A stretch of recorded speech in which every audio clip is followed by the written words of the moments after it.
Hello and welcome to Block Dragon Gaming. My name is Cataegis Ira, but all my friends call me Cat, and you can too. Today is Weeb Wednesday. We are talking about Ranma one half, me and Mao. Let's go. Yes, we are.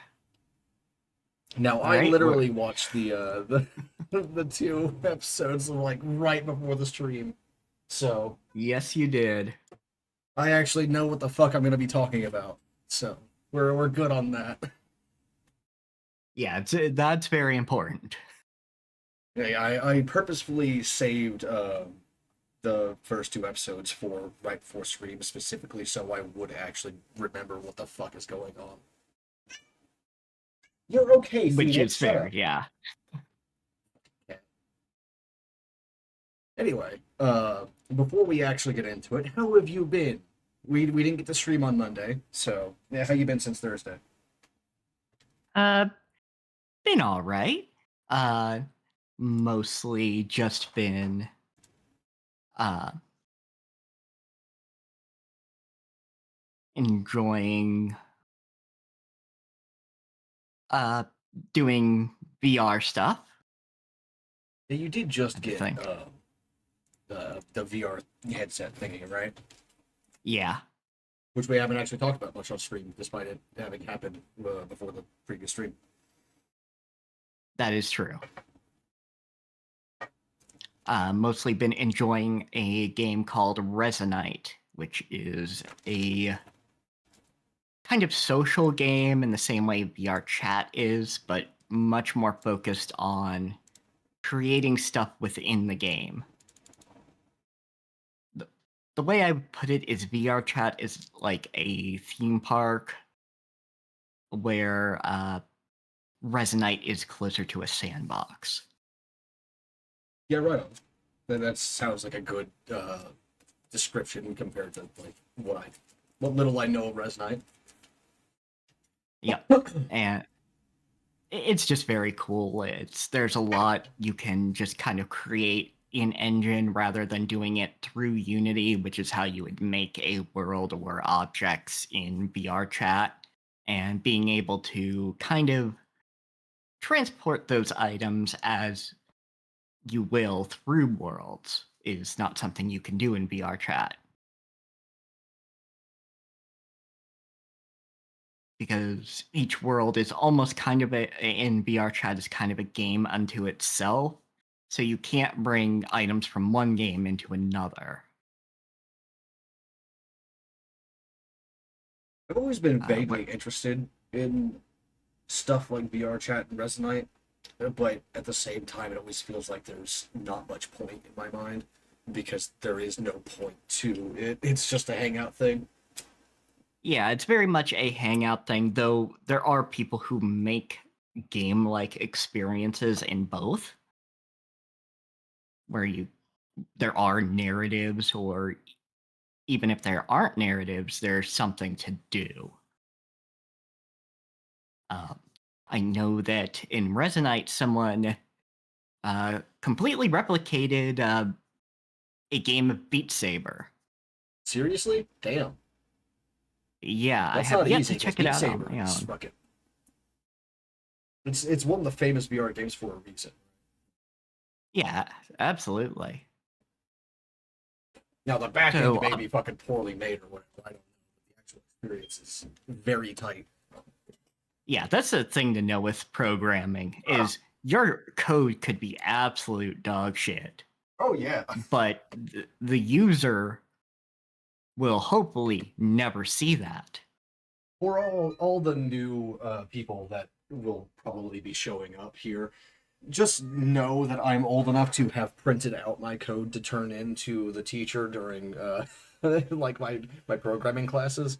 Like we didn't upload it to a like a cloud server or anything like that for the teacher to look at. So at one point I had like entire stacks of code just like on printer paper, and I wish I still had them so I could like take some pictures of it to show like how fucking sloppy it gets on the back end.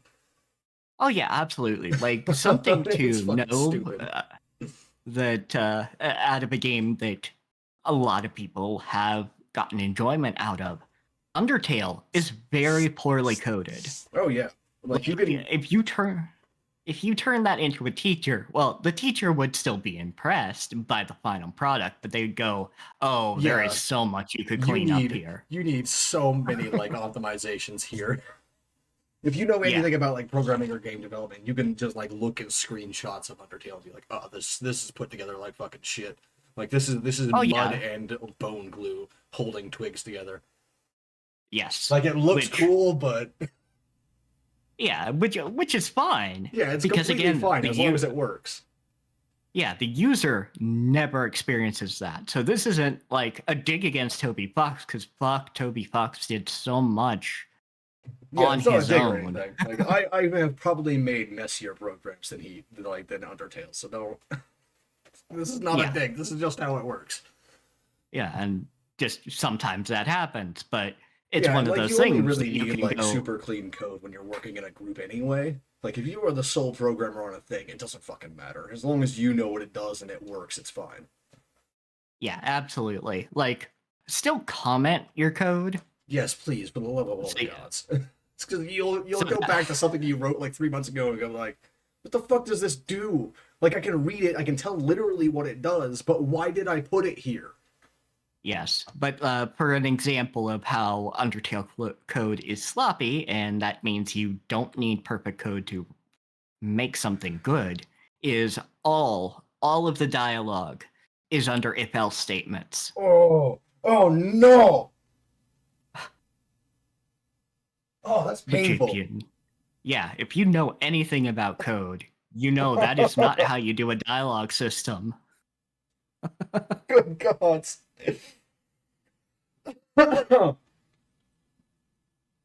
Fuck's sake. Yeah, I did not know that. That's awful. yeah, like it is exceedingly awful optimization, but you would never know having played the game because it doesn't bog it down, which is the only time you really need to clean your code if you're the only person who needs to understand it, is if it slows down the game for the end user. Yeah. Like the one thing that you only like that you really need clean in making games at least, or actually all programming, is making sure the file save system is perfect. That you're not losing any Oh data when yeah, you save. yeah, absolutely. Saving, you need to make absolutely sure nothing gets flipped that shouldn't be flipped, and things that should be flipped do get flipped. Now there's some leeway, like you don't need it to be like absolute fucking machined perfect, but you do need it Yeah, very good, very tight. yeah, anything that matters. So you've definitely like this was a problem for like early Skyrim before it got patched a lot, but like corrupted saves. You don't want someone to be playing your game for like 80 hours and then have their save get corrupted and have a bug where like even when they fucking reload several saves back, the save still gets corrupted because you've loaded the corrupted save first and it's all fucked up and your game doesn't flush the variables properly and refresh them for the save for loading a previous save. Like you don't want that shit. That's one of the reasons why Bethesda games are so fucking awful. Is because like it keeps certain variables active even when you're loading. So when you load a game after a bug, you may still have the bug. Like there's a specific camera bug where your character moves around and can move, but your camera will not move around. That can persist through save loading. Even like restarting the game completely, it can still persist, which is not how you want that to work. You Yeah, want people to be able to absolutely. refresh the like to cancel out a bug by reloading if you can't solve the bug to begin with. Yeah. Uh, Other thing I've been checking out is the Steam Next Fest. I have not looked at it at all because I am poor. True. Granted, the whole part of Next Fest is trying out demos. Yeah, but like if I try out a demo, I'm gonna put it on my wish list, and I'm not gonna get to play the damn game for 6 years. So Fair. But it does give you some idea of what's coming up and gives you some interesting things. Like my roommate was playing a game called AI Limit, which is kind of code veiny, kind of bloodborne-y. Oh, don't tell me that. Oh, fucking No Skin is on the next fest. Fuck yeah, I recommend No Skin, by the way. No Skin is a fucking great game. I've been looking at it now. I loaded it up specifically so we could talk about it, since you brought it up. Said, something about AI. What's the name of Yeah, it? it's called AI Limit. AI Limit, okay. Oh, I see Yeah, it you're here. playing it. Fuck, don't tell me that it's like Code Vein or Bloodborne, no. Oh, it looks Yeah. so good. Shit. Yeah, like it definitely needs some work, but I did enjoy what I saw of Oh, it. those are some pretty shots. God damn it. Don't do this to me. Uh, you are playing a amnesiac robot known as a blader. Okay, it's a set protagonist, which means I won't play it, but I'll probably watch it. Yeah, it is a set pro tag, but hey, at this point, I will take a set pro tag that is a woman. That's true, yes. Especially one that, yeah, her outfit's a little skimpy, but not so bad that I'm like, okay, I know what you're doing.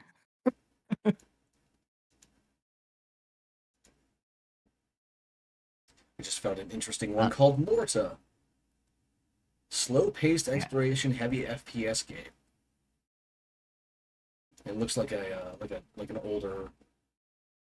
It's all like false 3D, 2.5D, which Ooh, means something okay. different now than it did originally. Because 2.5D now means you've got a 2D playing field, but you're using 3D models, right? But originally 2.5D meant something else. Yeah. It was like Doom-like, where like Uh, you have fucking sprites and shit instead of models. yeah, you could Or have it might something still like be that, models. or I don't know. I can't actually they, tell from screenshots. I've also seen 2.5D be like being able Oh no, to, these are models. Okay, this is 3D just with like shit textures. yeah, Not actually like low quality, but yeah. fine. But yes, there's with AI Limit, there is no stamina system. Instead, what there is oh gosh, what was the actual system called? Oh, I think it was called Sync. And what that was you could basically anytime you swung your sword or got hit or used a spell, your sync would go down. But if you hit a enemy with a melee attack, it goes up. The higher your sync is, the higher your damage is. Okay. That reminds me of a 2D Souls-like that I played when I was first starting this fucking content creator thing called like I remember the dev's name, but I don't remember the name of the game. Shit. It's on itch. The dev's name or Oh, the account that uploaded it was Fury Breaker. But anyway, you played a spell sword and you had mana, all right? Because of course you're a mage, you have mana. But you regained your mana by hitting enemies, and you used your mana for spells and dodging and shit like that. Spells, dodging, defending, etc. So it was like a stamina system that does not regen over time. Instead, you have to like damage enemies to get your mana, yeah. which is interesting. Is it that? Did you maybe blend the names? Because I'm seeing Seal Breaker by Furious Fury. Yes, yes, that's exactly it. Okay, I did blend the names.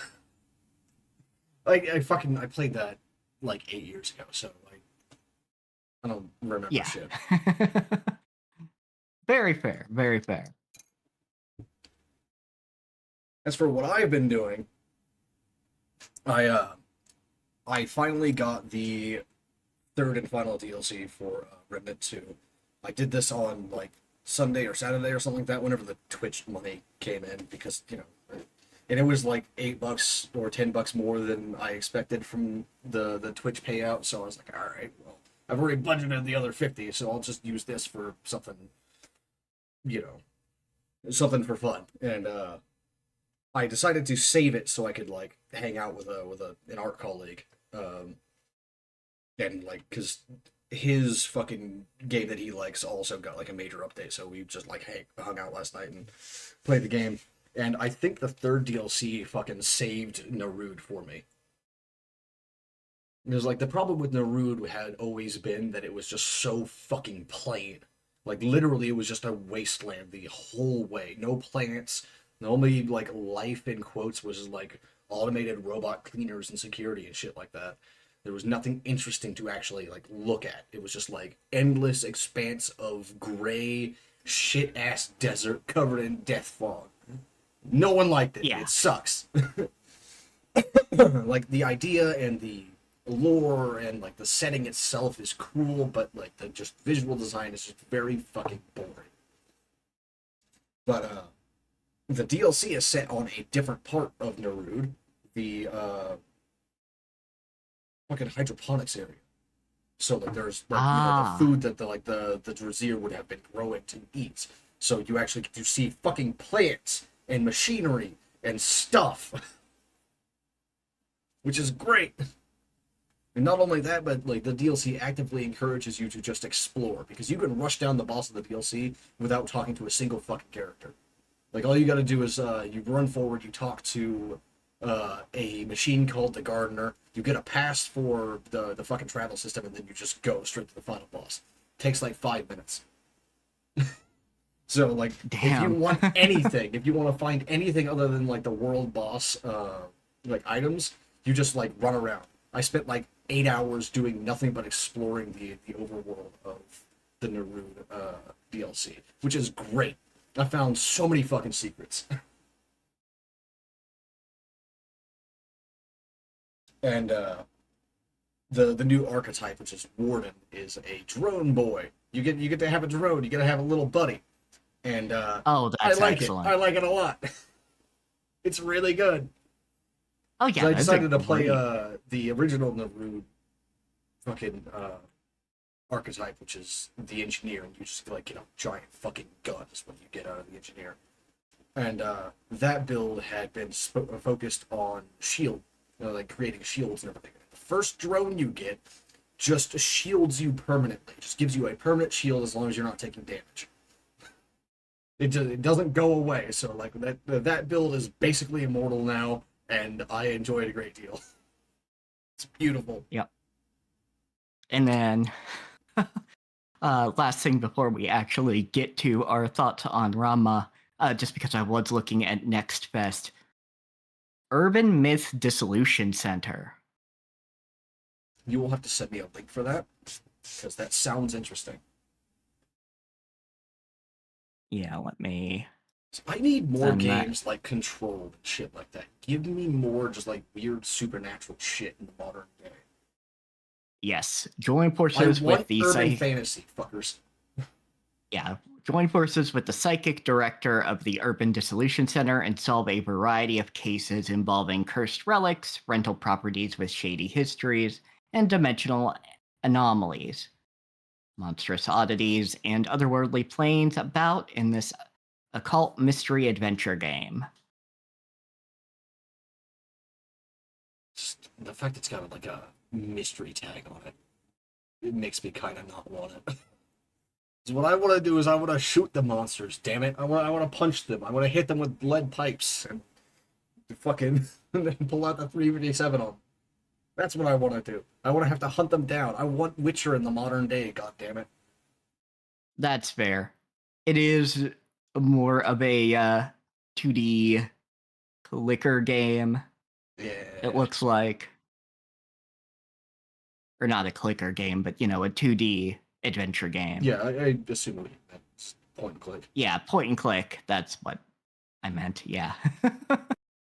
Yeah, as longtime viewers will know, I am not fond of adventure games because they rely on you thinking in the same way that the developers did. So. Yeah, absolutely. That's also why I don't like that's puzzle understandable. Games. Like I like puzzles and I like mysteries in real life, but in games, because games cannot do things that you don't intend them to, or at least that you don't code them for. Like you can't solve puzzles in unorthodox ways, right? If The Yeah. developer thinks differently than you. You're just going to be stuck on that puzzle for 6 hours. Fuck you. Yeah, there are things like that for sure. All right. We will take a short break because one of my housemate's dogs is having a seizure, so I will be back in a couple Oh, minutes. geez. This is Yeah, normal for back in a him. He minute. just gets scared. It's not dangerous for him. It just happens occasionally. He's really old. So just, All right, we will be he'll be back. fine. I'm just going to go check on him real quick.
All right, yeah, he's fine. Don't worry. The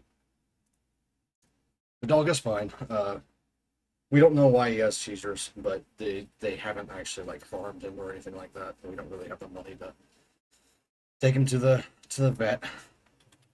Yeah, that's So unfortunate. he just gets really scared during the seizures, but he doesn't seem to have any trouble walking or doing anything afterwards.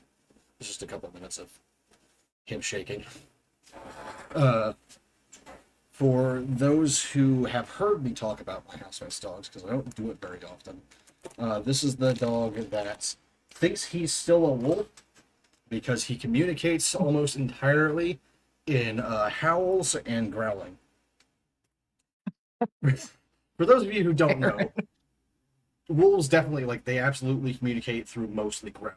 It so like when you meet a dog that will growl a lot, unless they've raised their hackles, they're not actually angry at you. They're just trying to communicate like wolves do.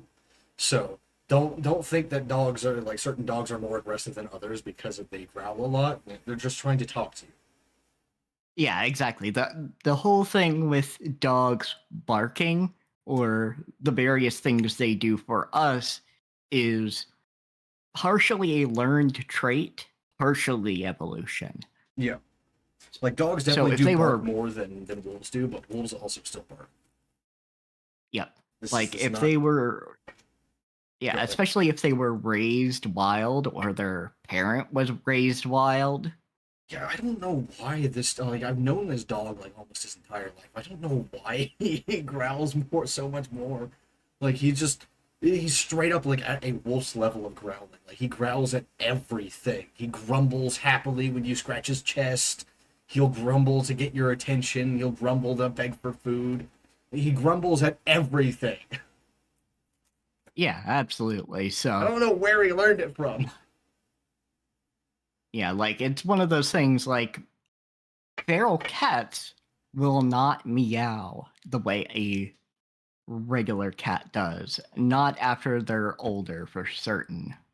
Yeah, if you get them when they're kittens and you, like, talk to them a lot and make sounds with your mouth, like, they'll meow a lot more. Like, that's what my boys are like. Because these my cats are half feral. Yeah, for anyone wondering. But like I got them almost immediately after they were born because their mother gave birth to them underneath my bedroom in Texas. So, but how I raised them is that I would talk to them a lot, so they also talk a lot. Rather than Yep. relying on body language, they'll actually yell at me. They will talk to me. They'll talk back and forth. Oh, Phoenix. Oh, you're not gonna do it right now. Fucker. Okay. What a twat. I need a new captioner link. Sadly. Yeah, new captioner. All right, we'll get the new captioner and get started on talking about Ranma. Yeah, it's about time. We've let people filter in, giving people time to see notifications and shit. Yep. So, captioner link. So, yeah, going over our relative knowledge of the anime. I know some things because I was a little bit into it as a teenager. You know, surprise, surprise. The NB that kind of wants to be both really likes the idea of swapping back and forth. Yeah, like my ideal shapeshifting power, like superpower shapeshifting. Sorry, fucked up my own fucking line. Yep. And then for Cat, you know, like probably some cultural osmosis stuff, but this is your first time watching episodes of Ranma. Yes. Like I knew who Ranma was, I knew what the gimmick is, etc., all that stuff, but I've just never been very interested in it. I'm still not now. Like just a disclaimer, I'm not very interested in it. It's I'm just doing it because I have an opportunity, and it means I get to stream more and hang out with people that I like. So Yeah, exactly. We can my talk about interest it, is talk like about minimal, but it's there. It's just minimal. yeah, we can talk about the character design and talk about uh, how the fights look because uh, yeah, we started on some clouds that you pointed out look very Yeah, nice. like the opening shot of the anime is a shot of some clouds above the Tendo dojo, and they are extraordinarily well done. Like they, it's the kind of shit that you'd like. It's even in the same rough style as what you would expect out of a Studio Ghibli movie. I wish I'd gotten a Yeah, fucking screenshot of it, but I wasn't thinking about it. So, yeah, it's very pretty. um, I do have to note before we get into it, though, that as much of a martial artist as I am, I did not, and I still don't practice the same style as Ranma and what they're displaying there, so I cannot actually critique their actual forms. All I can say is, like, it looks accurate for what I know, which is not a lot. Yeah, and honestly, that's going to there's going to be a variety here because basically the Everything Goes School of Martial Arts is uh basically mixed martial arts before mixed martial arts, but on steroids. Yeah, like I saw that because like they'll distract each other during combat by like pointing stuff and so on and so forth, fucking yeeting shit at each other. I'm talking about Yeah, exactly. Ranma and Genma. Is that his name? Yes, Enma. Okay, just making sure I had the right one. Yes. Which Genma is new, but that's only because Genma's old actor took over being the narrator because the narrator unfortunately passed because he was already older. Okay, and Nintendo is new as well, right? Yes, and so Nintendo is new. Because Tendo is fucking all for one from My Hero Academia. Yes, As soon as I heard this man speaking, I was like, where do I fucking know this guy from? And I looked into it. It's like, yeah, that's all for one. It's actually fun hearing that dude's voice, but not evil. yeah, absolutely, and he does an excellent job as so Nintendo.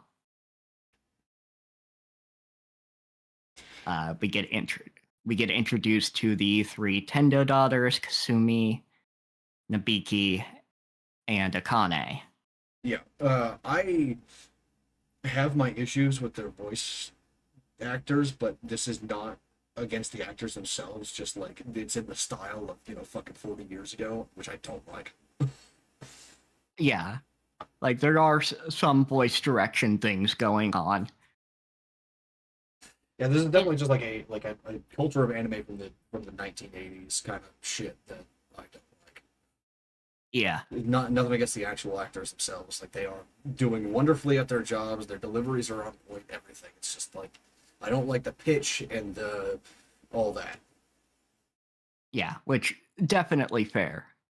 Uh, yeah, the two voice actors who play the two different versions of Ranma are very good, and they were very much like, hey, if they didn't have the other actor, I really wouldn't have wanted to do this It's like because they like working together. yeah, they like working together. Hell yeah, that's good. Yeah, because they definitely always wanted to do a redo of this because it never went through the entire manga. Yeah, and like I know that, but I'm also like, it's a Netflix series. I don't know if this is gonna last genuinely. Because it's Netflix, right? They always cancel shit. Yeah, it is Netflix. They do cancel shit, but thankfully, this is just Netflix being a publisher for them. Like they'll That call it a almost makes it Netflix. worse. Yeah. Like they'll call it a Netflix series, but Netflix is just acting as their publisher in the West. Okay, just in the West. Gotcha. Okay, that's good because at least then we'll still have access to it if Netflix stops publishing it.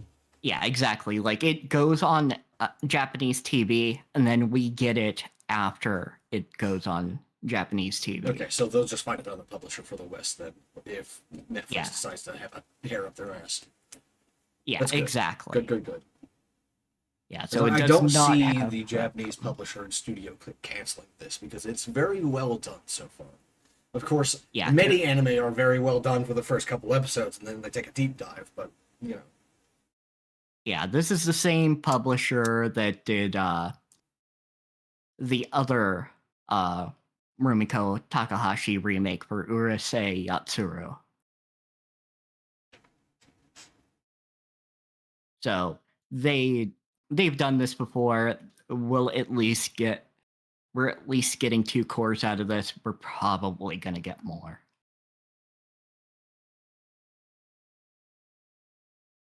Um, I do like that there is a more visual difference between Akane and Nabiki because in the old version their eyes were basically the same.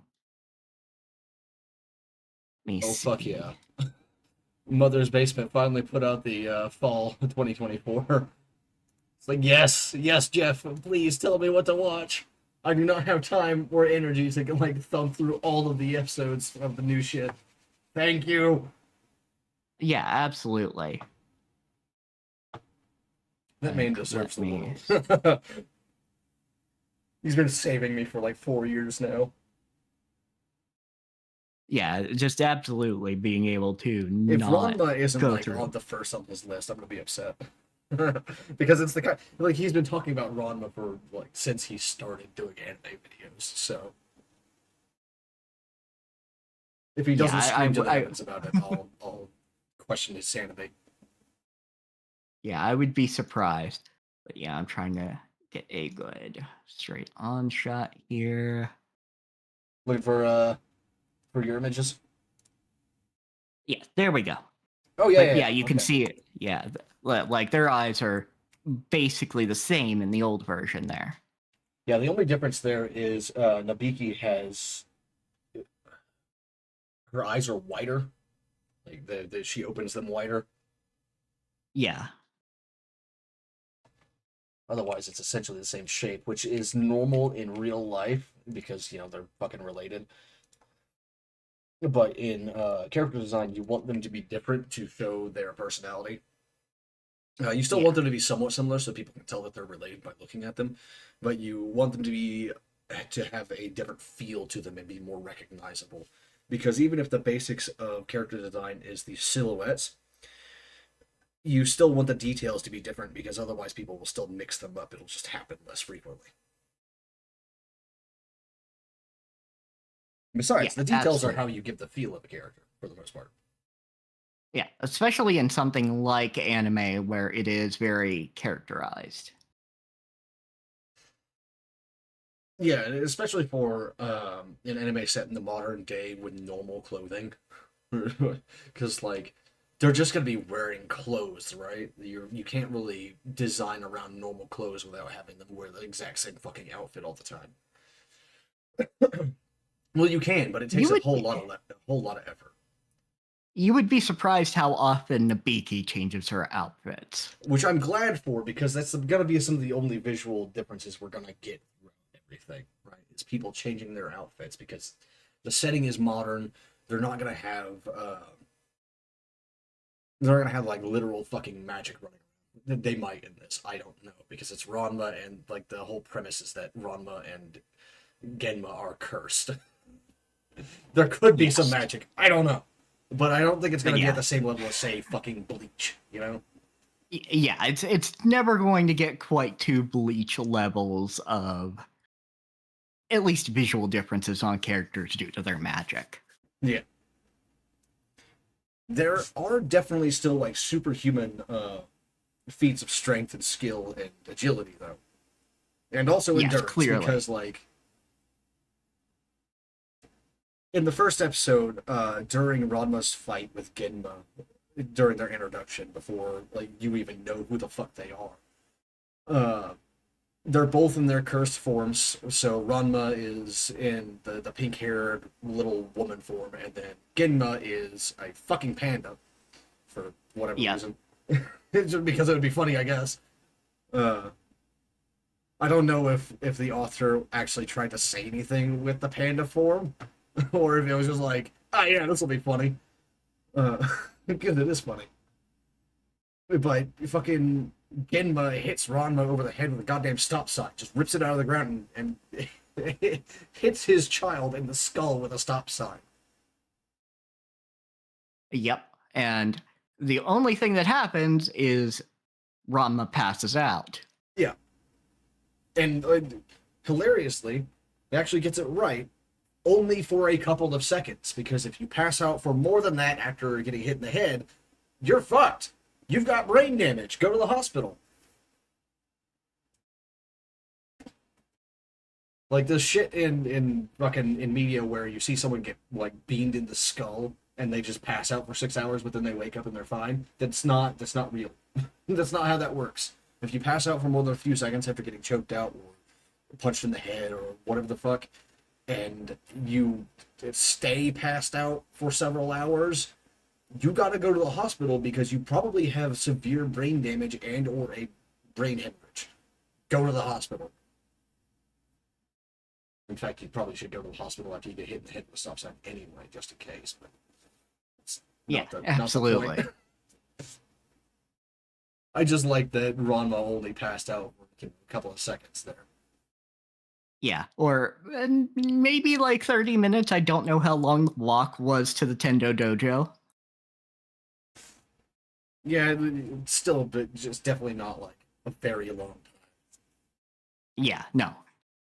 Um, the fights do look interesting in that they use this manga style when they do switch to the serious fights. And the animation is fluid and quick, snappy, very good. Uh, Speaking of the fights and the superhuman like feats, like a fucking like a 17-year-old kid with a wooden sword cuts a steel bucket. And it's like, okay, sure, yeah.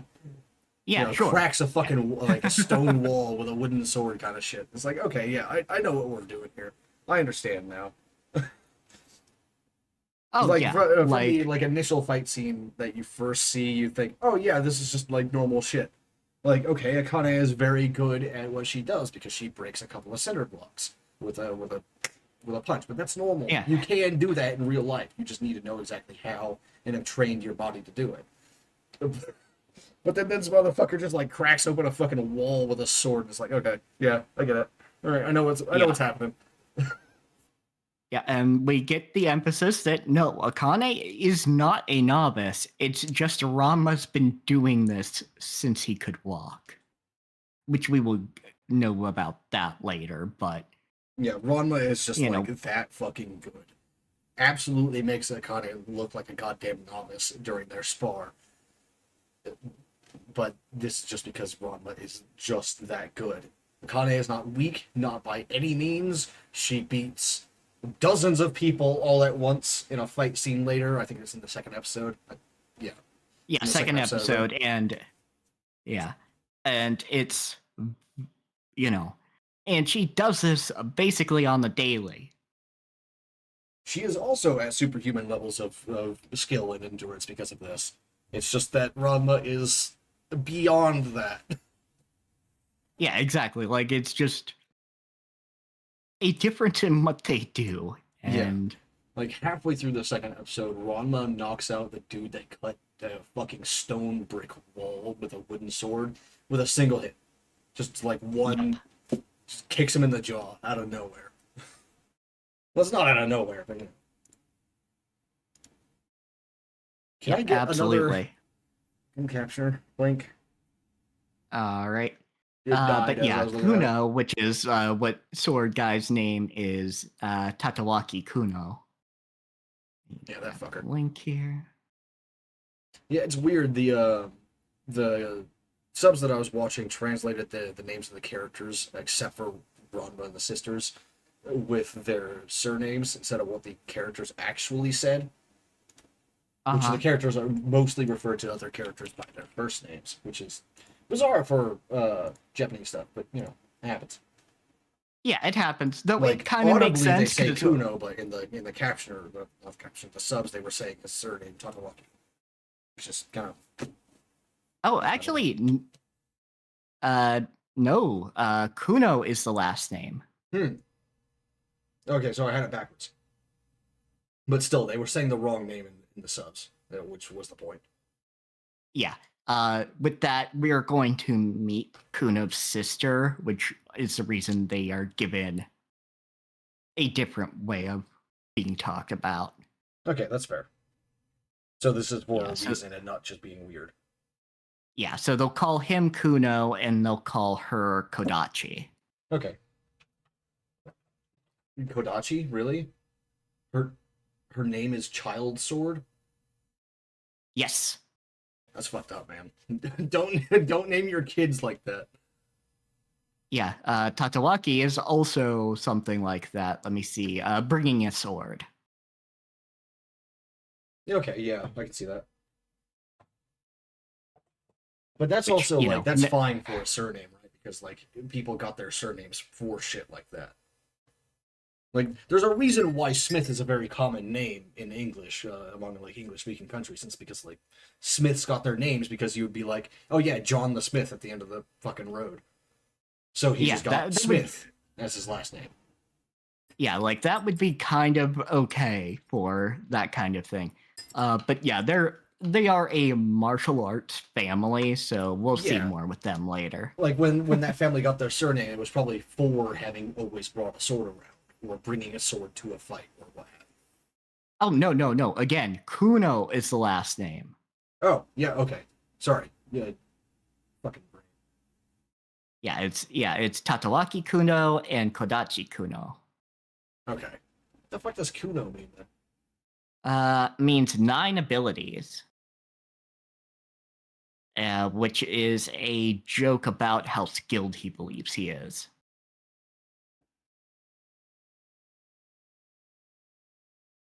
Okay, fair enough. I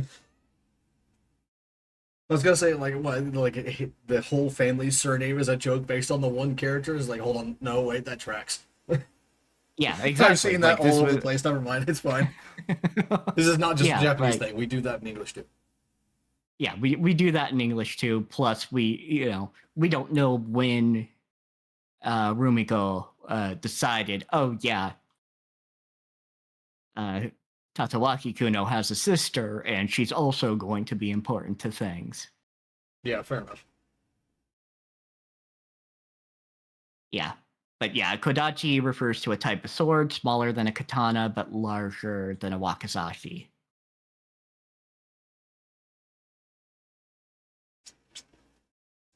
Yeah, for those wondering, the like tachi is a type of sword. It refers to a specific kind of curved sword. Like you could still call them a katana, but that wouldn't be strictly accurate. A tachi is a more curved version, which is also why the great sword is called a nodachi or odachi. It's the large sword, but those things were supposed to be used on cavalry, like from horseback, so they had much deeper curves, so you could get a smoother cut while you were riding past a motherfucker. It's the same reason why we in the West use cavalry sabers instead of cavalry say Zweihacke.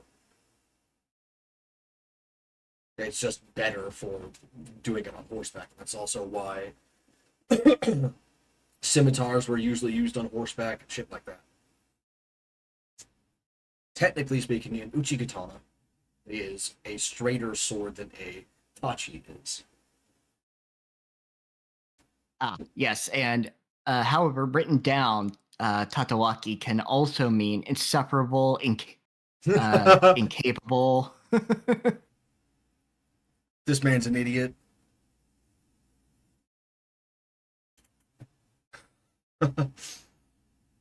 I do kind of wish we had in English we had a way of doing that where like you could read something multiple ways based on the symbols. But at Yeah, the same time, that would also absolutely. be really fucking annoying as a kid. So it's fine. Yeah, yeah, it would be very annoying.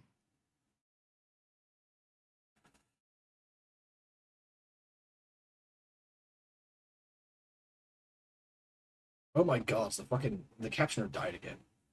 They're having a bad day Jeez, for the captioner. Shit. bad day. Yeah, bad day for captioner. So let's see here. So starting with the first episodes more, we get introduced to the Tendo daughters and the base premise, which some Tendo presenting his daughters like a Pokemon professor presents Yeah. It was like, pick your the three favorite. Go starters. for it. Which I wish I was the one who made that joke first, but I was not. Yeah. Ranma sitting there the entire time, like, I don't know. Yeah, like I'm not interested. I'm not gonna You know, marry someone just because you tell me to. Fuck off. yeah. Which Kasumi knows what she's about, and she's about an older guy, so she's not interested. Nabiki Which is kind of kind funny of because isn't she's interested. got like the MILF personality type, which she's not actually a MILF at all. She's 19. But Yeah. she's got the personality type, which is like very caregiving, fucking motherly, cooking, cleaning, Yeah. etc. Yeah, Talking which very gently. which she kind of took over that role after their mother passed, I kind of figured as much deal. because she's the oldest sister. Yeah, I get it. Like it's good that the characters have real reasons for that, but also have like very easily identifiable archetypes, which I suppose is probably Yeah. because Ranma is one of the codifiers of those archetypes. The Yeah, original. absolutely. Rama is the one to start a lot of those things. There are some unfortunate things Rama also started. Yeah, such as Akane. Yes, because there are some issues with how Akane is portrayed. Yeah, like there's I definitely get her like hitting Ranma after Ranma made fun of her. That's fine. But her getting Yeah, pissed that off was. at Ranma for just being in the bath and her walking in on Ranma is sort of like, Yeah. why? You're the one that walked in, you fucking nerd. Yeah, like I understand her initial reaction to that, which is strange man in my bathroom, throw something at him. Yeah, of course, absolutely. But after But that, like, you start afterward, calling Ranma a perv because you walked in on him? Why? yeah, absolutely.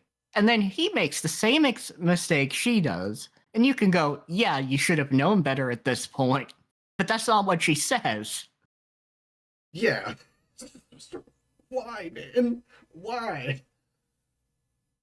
This is the trouble with like reading stuff that's much older. Is like Yeah, the people granted, haven't I mean, quite figured out what works and what doesn't yet, and this applies not just to old anime or old manga, but also old novels and so on and so forth. Stuff from like the 1920s in America. Like, go read the the Gatsby and shit like that, and it will be boring as fuck to most people because we've already read stuff that is much more refined. And that's not to say that the original writer of The Great Gatsby was unskilled or anything like that, but rather that the general culture and ideas of how you write stuff has changed and evolved and become different. So stuff that was first set forth back then as character archetypes and plot lines and tropes is now much more refined, and we know what works about them and what doesn't. yeah, absolutely. And there are, like, there's reasons you could say she acted that way, because Yeah, she's a also 16-year old, she's immature, Yeah, there's a yeah, lot of she's a reasons. 16. She doesn't want to admit that she was embarrassed and that it was her fault. Yeah, absolutely. Which is, I think that I don't hate Akane or the archetype in general. What I hate is people not understanding why it works for Akane. Yeah, absolutely. Like that's also the thing is, you'll get anime aping things that they don't understand. Like we get a lot of manga these days that use video game things because it worked for stuff like Overlord and some other things, Yeah, like but for they the don't example actually that why I would understand spring it. up for something like this is SAO. It uses the video game backdrop but does not understand video games at all. It's just so poorly fucking designed. Yeah, like the video game in SAO is not particularly good. Yeah. Like the idea of being able to pull off all these sword arts and shit like this by like fucking chaining certain movements together in a VR thing, that's cool as fuck. I like that. However, the actual like user interface and user experience of sword art online is awful. You would never design a game like this, especially not if you were considered one of the greatest developers of all time, right? Yeah, Because like like the thing that like the one example that I'm going to use for this, this isn't about SAO, is the fact that the HP bars of other characters are around their left shoulder specifically. That means that you cannot see the HP of other people if they are facing away from you. You have to be looking at them from the left side to be able to see their full HP bar, which is fucking stupid. yeah, that's not how you would do things. If anything, you would put it like centered on them, but being able to see it from both sides, Yeah, like above their or head, you for would put it example. above their head. Above their head, or you would have some other indicator like a halo. Some games use a selection circle underneath the character and change the color of it through a gradient as the HP lowers. That's Yeah, especially common absolutely. in CRPGs like Tyranny or Pillars of Eternity. Those two don't do it, but that's just an example. Yeah, and if you want to see a anime that does MMOs very, very well, I would suggest to you folks Log Horizon. And Log Horizon is good. There's one that I was just watching that like straight up just fucking gets it, and I can't remember the name. And I would pull up my bookmarks, but it's bookmarked onto the uh, instance of my browser that I shut down for stream, and I don't want to have to open it all and shut it back down again to check, Yeah, because that'll fair take like enough. 5 minutes.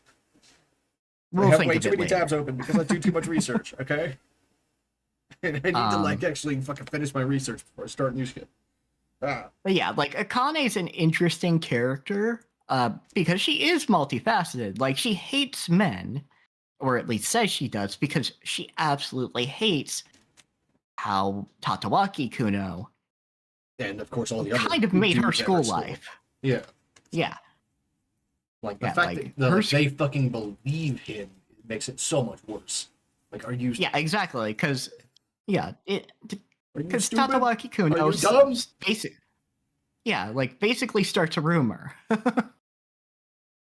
Which is fucking ridiculous. You shouldn't have to be stronger than someone else or more skilled than someone else to be able to date them. You just talk to them and see if you click. That's Yeah, it. exactly. And it's the thing of, Akane and Ranma are actually very similar people. At the very least, they are younger, they're mouthy, they were very against the idea of being paired up with somebody that they never met. Oh yeah, dude, I would murder my father in his sleep if he fucking like married me off to someone without my consent. Like what happened to Oh, yeah. Kane and Ranma. Like, I would just fucking kill them in their sleep. Oh, yeah, absolutely. And it's like, honestly, Ranma is way more chill about this than I would be. Because I would be leaving after they fell asleep. I would be planning this shit.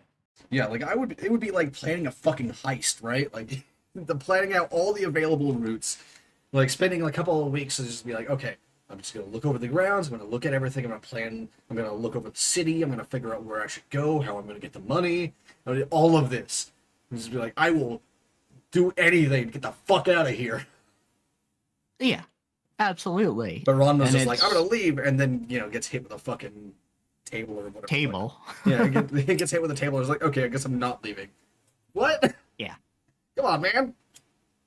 Which, some people's reads on that is actually, oh yeah, he actually likes being around Akane. Because he, purposely pissed her off, and then when he got got some sort of reaction out of her, he didn't actually leave.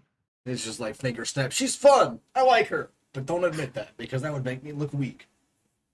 Yeah, exactly. And that's what we're going to see with Ranma kind of going forward, is he has very specific ideas about gender. Yeah, which is the point of the story, I think, most likely, considering what the premise of the story. Like, even if the author did not know that at first, it definitely became that over time. Yeah, like Ranma has a very specific idea of what men and women are supposed to do. Yeah, that was something I was going to bring up, because Ranma has misogyny. Yeah, like he doesn't believe that a woman shouldn't be a martial artist. He doesn't go that far, thankfully. Yeah. But he does believe they are weaker, and thus he should not fight a woman. Yeah, like the part that like went, oh fuck, sexism. That was when he very specifically said that he was never going to fight a woman at full strength. And it's just like, huh? What? I cannot wait for a woman to show up and kick your ass, buddy. Yeah, absolutely. Just absolutely dunk on you. Yeah, and it's a thing where Ranma will say, well, yeah, a man can't do something, and then be okay doing it in his female form. And I'm like, that is not cis behavior. Yeah, absolutely not. Not even a little bit. Yeah, and Nabiki being a bisexual icon. Yeah, who cares if he's a girl icon. sometimes? That just makes it more fun. Yeah, absolutely. Nabiki will be over there just like, variety. Exactly. And I kind of forgot that the first few episodes actually don't show it, but Nabiki, her character trait is getting that green. That's kind of funny. I kind of like that a lot, actually. Yeah, we'll see that more going forward. Like, she takes advantage of the fact that, like, some dudes are into female Ranma. Which and is fair, is so I guess. Like, her design is cute. Yeah, which yeah, absolutely. Like both versions of Rama are actually very good in my opinion. As Yeah, far as like I had trouble with like Girl Ranma's voice actor at first, but like within 5 minutes she grew on me so good. oh yeah, absolutely. I was just like, Like and what is this 6-year-old child doing speaking to me right now? And then about 5 minutes later, it's just like, okay, no, this fits perfectly. This is like yeah, the you're perfect gremlin voice. Let's go. yeah, exactly. Because yeah, Rama's a fucking gremlin, and that's the thing is Rama is kind of full of himself when it comes to martial arts. Yeah, the Ranma is not the cool, detached, aloof martial arts master. Ranma is a total fucking goblin. Yeah, exactly. And you And could that's be why forgiven for people thinking that Ranma was going to be that cool martial arts master by the like how they speak in both forms, right? When it's someone that they don't know, because they're usually at first very polite and even somewhat shy, maybe you could say. yeah, But then as soon as something happens, turns up the dial on Goblin mode, just yeah. immediately, Exactly. 0 to 100, just boom. Yeah, like you know, gets into it with Tatawaki Kuno, just goes, "Oh, a challenge, sure. Let's just jump out the window." Without checking where it's going and straight into a pool. Yeah, straight into a pool. And then at the end of that episode, just fucking turning into dust Just absolutely getting after. Thanos snapped. Yeah. Yeah, absolutely. Which that is a great visual.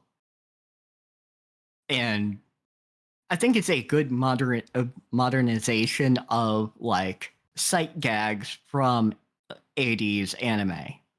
Yeah, just Tatawaki just like basically just snaps his fingers, and just produces a bouquet of flowers and hands them to Ranma, and Ranma just fucking dies.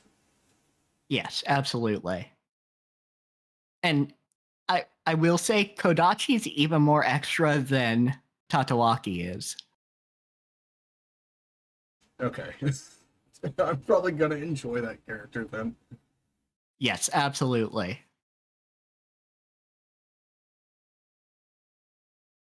Um, Also, everybody fucking hearing that Oh Akane yeah, and Rama are engaged and just dude. flooding out of the classrooms. If I was Ranma or Akane at that point, I would have just killed Tatawaki, just like murdered him, just put his head in the window and just fucking crunch. Yeah. It's just like, oh no, now everybody fucking knows as well. Like, you piece of shit, I fucking hate you. Yeah. Granted, the ultimate responsibility for that goes to Nabiki, Oh yeah, who told absolutely. Tatawaki in the first place. I can imagine Nabiki just also being a gremlin, but in a shit stirring way, right? Oh yeah, she is absolutely the shit stirrer of that family. Like that will become more evident going forward. She's the shit stirrer, and she's the first one who's going to make cash off that shit that has been stirred. Excellent.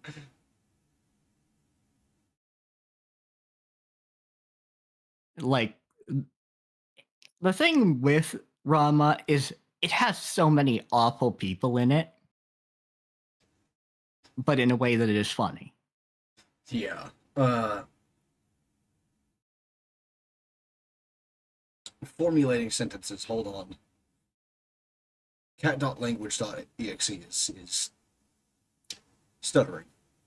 It's taking too many resources. Not enough available at the moment. Normally, when people describe something as terrible people being terrible to each other in funny ways, I fucking hate it. I just hate whatever it is. I try it because I think, oh yeah, it'll be funny this time, and then it never is. But Ranma actually is funny. Yeah, Rama is funny because there are enough characters who are not 100% awful. Like Rama and Akane are not awful people on the whole. kind of shitty in some ways, but in ways that are forgivable for people like being fucking 16. Yeah, exactly. Like, It's like, you'll grow out of it. Don't worry about it.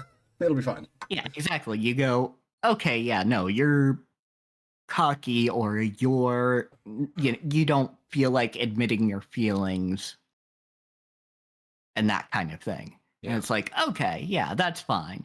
Like, yeah, I could picture. So again, not cis behavior on Rama's part going, I've got a better figure than you. Although, like, I can see a certain very confident in their own gender and I like identities, cis people being like that if they suddenly got turned into a girl. It's like, oh yeah, look at me, I look great. I could see that maybe, but there are so many, like, most cis people would honestly be dealing with gender dysphoria now. Yeah, that's true, but I think the difference there is that Ranma can just turn back. It's true. Ranma That is is a not good stuck like that. That goes a long way to preventing dysphoria and discomfort with stuff, right? Yeah, that's true. That's Like true. going caving on purpose is a completely different beast than getting trapped in a cave in. That's true. Like when you just have the option to turn around and leave, it's so much different. Yeah, for sure. And honestly, that's the interesting thing with Ranma is that anybody on that is not cis can usually see something in Ranma for them. Because some people read Ranma as non-binary, which is what I kind of settle on. Some view Ranma as being a trans woman, but Yeah, also I there don't see are that because like Ranma also likes being a man, or at least doesn't seem to care either way.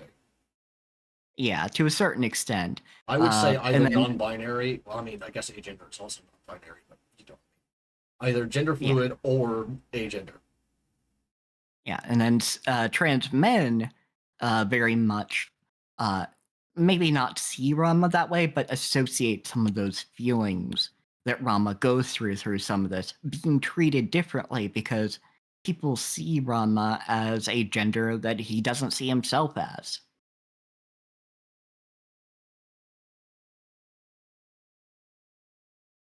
So, it's one of those things where I think that's part of why Rama has been so popular with trans people.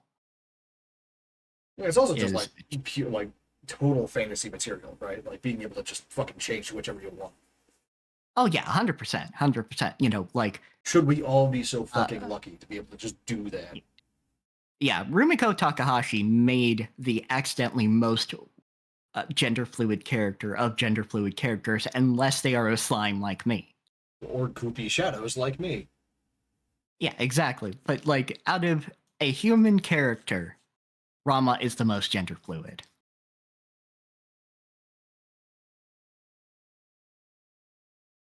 Because Mal is literally the gender fluid. Yes. So. And I've got the Rama shirt, gender fluid since 1987.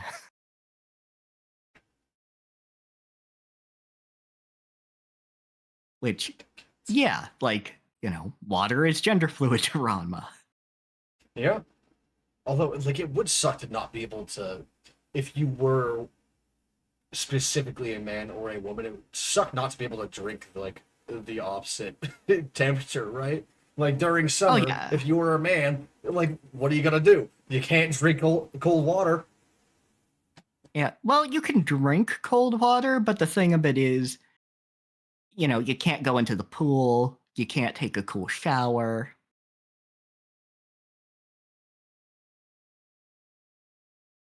That kind of thing. I assume that it doesn't work on the insides then. It's not just contact with cold or hot water, it's being wet with cold or hot water. Yes, it is specifically getting moisture on you. There's gotta be like a. Look, this is not the kind of anime or story in general to be doing this to, but I'm gonna do it anyway because this is just how my brain works. But there's gotta be like a minimum level of moisture, right? Like, if Ranma is fucking washing dishes, is this motherfucker just gonna swamp? I doubt it, right? Yeah, Like yeah, it that has to be would, more than that. So where is the line? Is it half? Is it a third? Because yeah, it's like enough the, that like getting a single bucket splashed on the upper back is enough, but like, yeah, there is definitely a line there where, yeah, you can wash your hands. yeah, is it like does it require it to be on your torso or head maybe? If you spill water down your front, are you gonna like if you just go to take a drink and like overflow a little bit, are you gonna are you gonna swap? Yeah, like that is a good question.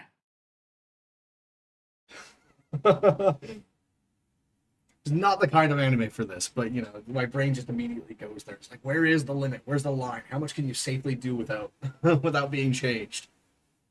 Yeah, absolutely. And of course, the answer is when it's funny. Yeah, when it's funny or dramatic is when it will get changed. Which Yeah, and sadly in real Rama's, life we don't actually have like a narrative force doing that to us. So yeah, exactly.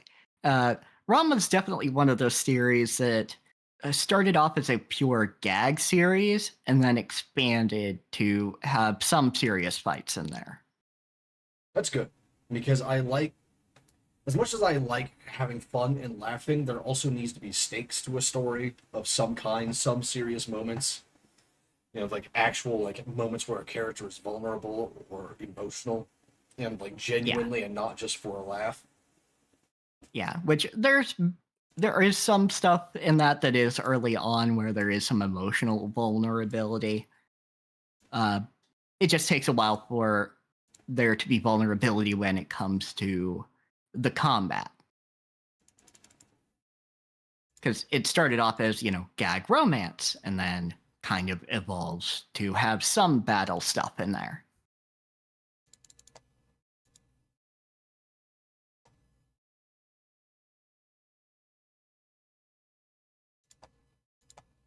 Because we already got the thing of, yeah, Akane's got a crush on somebody way older than her. Yeah, like 20 years older than her, at least. Yeah. Yeah, because he's already a doctor. Granted, you know, in the field of chiropractors, which it can kind of depend because this is Japan, so maybe it's Yeah, because not like quite as bullshit. in America, chiropractic is total fucking bullshit garbage. But in other countries, that's actually like a term used for people who specialize in certain parts of like bone structures and shit like that. Which Yeah, like exactly. stunned the shit out of me when I first heard about this because like my friend Tier, which I think you've met like literally once in the Discord, uh, Yeah, it's was like about the lived once. with me for a couple of years, right? And he Mm, told me that he had gone to to a chiropractor at some point. And I was just like, what? Why? What the fuck? And then like we both had a culture shock moment where he did not know that in America chiropractic is like a fucking pseudoscience, and I did not know that in other countries it can actually be legitimate, yeah, because which it's is fucked. mainly, you know, and occasionally, and I do stress occasionally, you can find a chiropractor in the United States that does do like actual recovery and does things very well. But by and large, if you see someone labeled a chiropractor, move on. Yeah, stay the fuck away from him. You know, but I'm not going to tell people with chronic pain not to just do what works. Yeah, like to for people who don't live in an English speaking country or did not grow up in one or whatever, imagine the difference between like if a country called an astronomer a star scientist, an astrologer, and then fucking you move to a country where they did not, because here in the states and in English in general, astrology, despite following the same fucking conventions as every other thing like biology or fucking whatever, uh, it's not a science. Astrology refers to like this fucking new age It, bullshit. yeah. Yeah, it refers to divination. Yeah, basically. divination, star signs, shit like that. So like when you're reading an old text and someone calls themselves an astrologer and like a fucking something from like the 1700s, it's like, oh yeah, this is an actual scientist, or at least someone trying to be a scientist. But we Yeah, swapped to astronomy because astrology started to mean something else. Yeah, it started to mean that divination stuff, which, you know, Actually, you do you. that's It's a fine. good thing. Imagine if in some countries, alchemy, the word alchemy, did not change. It didn't get changed to chemistry after a while, right? So, Yeah, so in one yeah, country, alchemists are actual scientists, and others, in another, they're fucking wizards. yeah, exactly. Which, you know, depending on what you're looking for, but again, Yeah, 'cause you I wouldn't. look into alchemy. I like alchemy, like the mythology of alchemy and like the lore and shit. That's the good shit. Oh yeah, absolutely. Oh But yeah, fuck, going Ranma's a forward, rebus. yes, indeed. Which is fucked because like he's like Ranma is also extremely skilled and powerful, at least in war, right? Yeah, It's the exact exactly. thing that a rebus is supposed to be. And like, not to be too spoilery, but yeah, we do deal in like, you know, martial arts energy, like ki and stuff. You know, I kind of assumed as much because there are fucking curses. so, Yeah, so like, okay, yeah, we're gonna get some fucking magic martial arts eventually. It's fine. It's a yeah. different So kind, we'll the get other some. kind of MMA. I fucking Yeah, love like absolutely. that kind of MMA. Like, give me more of that. But Oh, not for just sure. Eastern stuff. I want like weird fucking magic martial arts, like European shit too. Give me that. I want to see it. Oh yeah, you know, give me a magic pugilist. Give me a magic fucking German fencer. All right, that's what I want. Give me that shit. I want this motherfucker That to too. hit a dude with a fucking murder stroke and crack the mountain behind him. All right. Please. Like, genuinely, that would be Yes, great. genuinely yes. Please. I know that we don't have that kind of mythology for martial arts and the feudal martial arts specifically in the West, but because like all of our weird magic shit for martial arts in the West is to do with weapons, armor, and blessings, and so on and so forth, and not actual like innate stuff. But like, I would love to see that. Give me something. You know what? You I could might do have something with to. that. Yeah, I could do something with that. All right, hold on. I'm gonna pull up my notes real quick and put that in my ideas file. Let's Yeah, see. it's yeah, genuinely. And it's, you know, and some of the things with martial arts are going to be goofy in Rama. Some of them are going to be serious.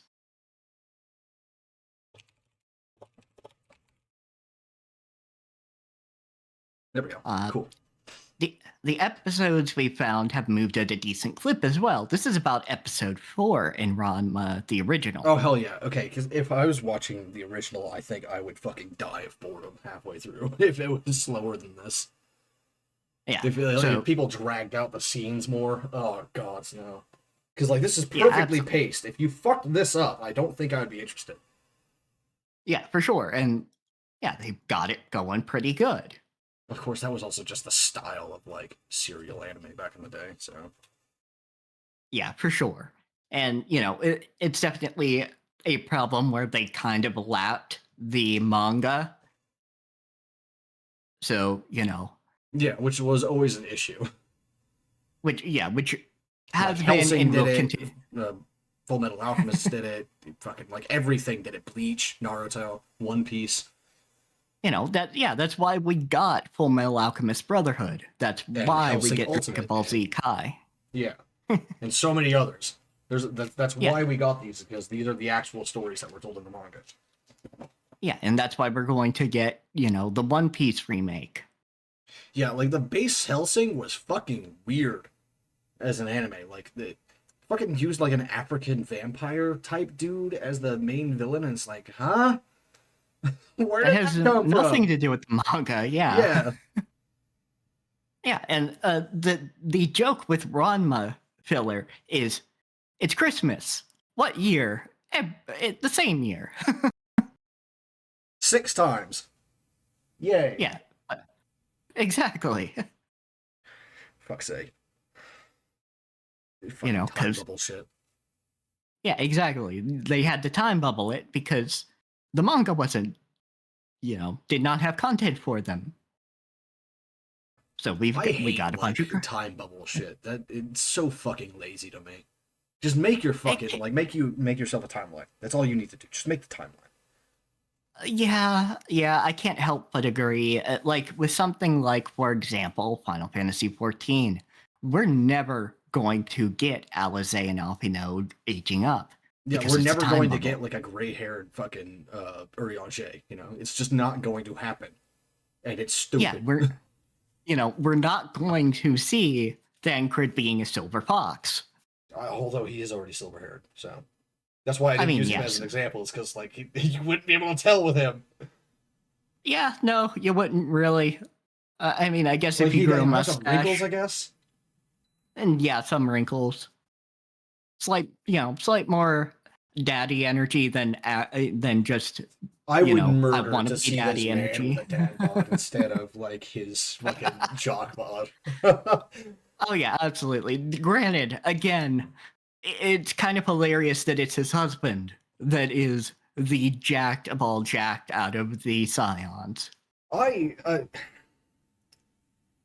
So this is diverging from Ranma, of course, but I love the idea. I love the fact that one of the Urianger minions actually makes the joke about his fucking guns.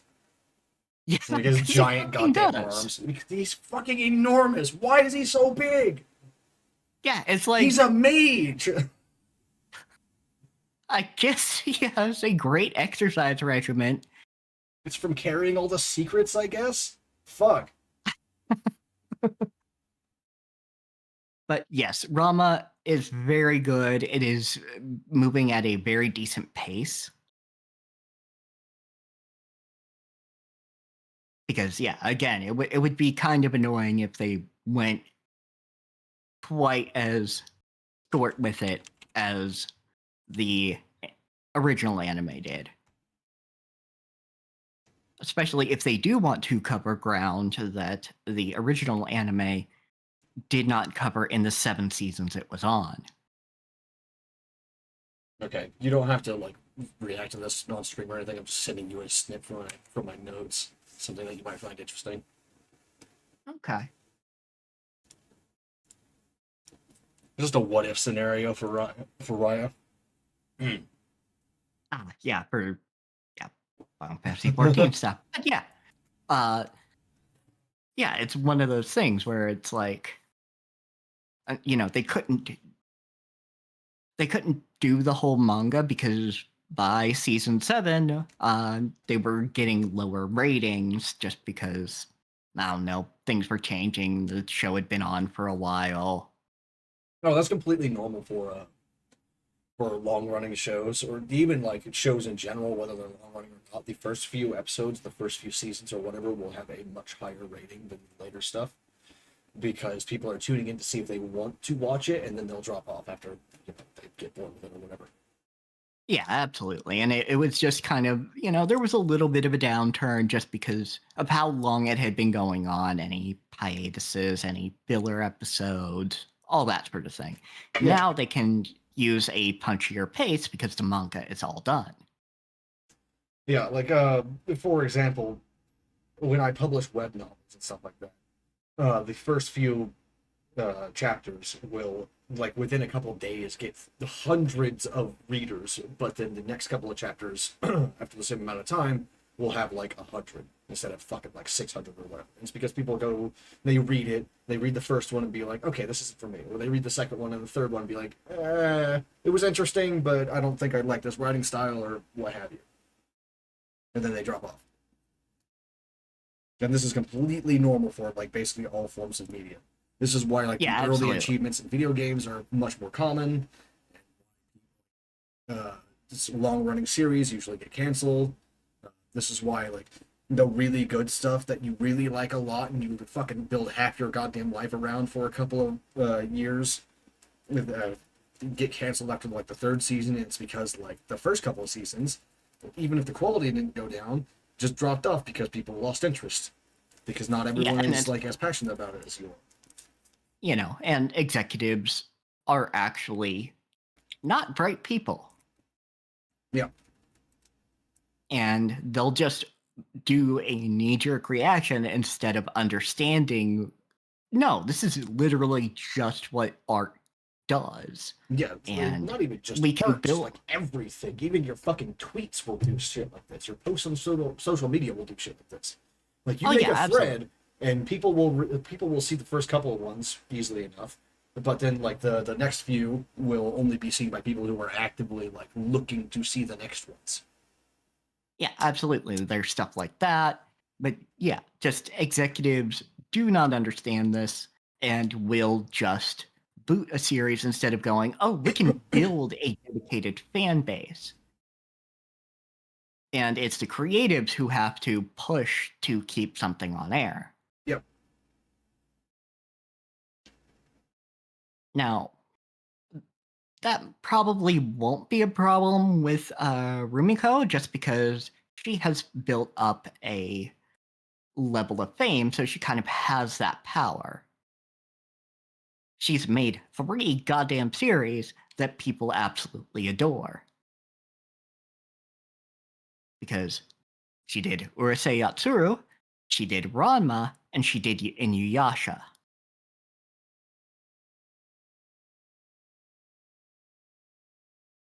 Like, as far as like some anime trifectas go, you've heard of at least 2 of these.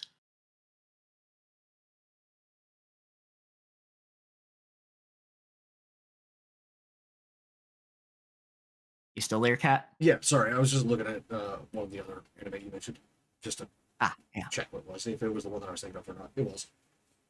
Yep. Anyway, yeah, like you've definitely heard of at least 2 of these things that this author has done. If you at all care about anime, anyway. If you're just like some Yeah. rando on the street, you probably haven't. But that's because Yeah, most and people don't actually like watch TV or do anything. There are other methods of entertainment now. yeah, absolutely. But yeah, I kind of forgot that Biki doesn't, like I said, doesn't start out showing her kind of, get that green mentality. And she was actually kind of on board with the possibility of a fiance.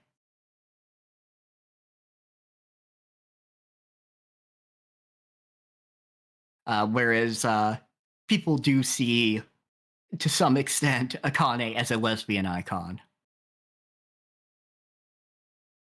That's weird to me because like she's very obviously got a crush on the doctor.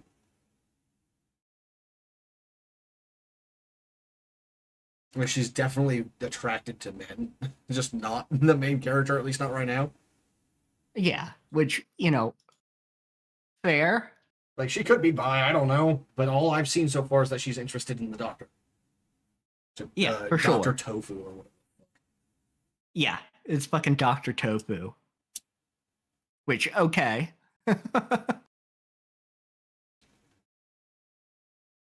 But, you'll get art like I'm showing you here. And it's like, okay, yeah.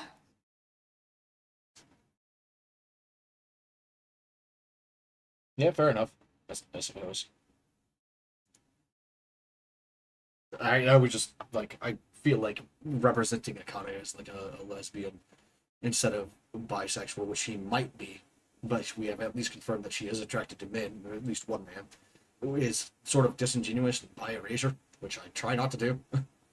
Yeah, that's absolutely fair. Like the art is good, but it's also just like she's explicitly attracted to at least one man. She's not a lesbian. Period. Yeah.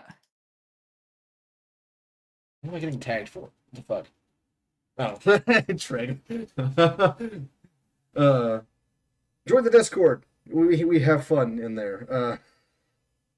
I was saying something about how I was jealous of spiders because they get to have a smoothie for every meal. Uh, and Trig tagged me is like, oh yeah, same dude. I genuinely want a smoothie. Like I want a blueberry smoothie or something.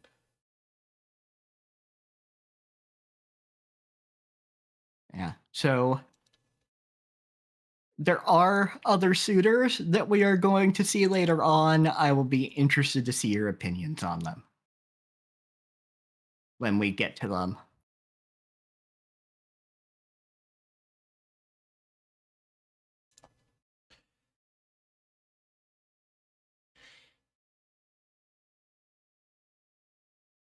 Is Um, like mhm.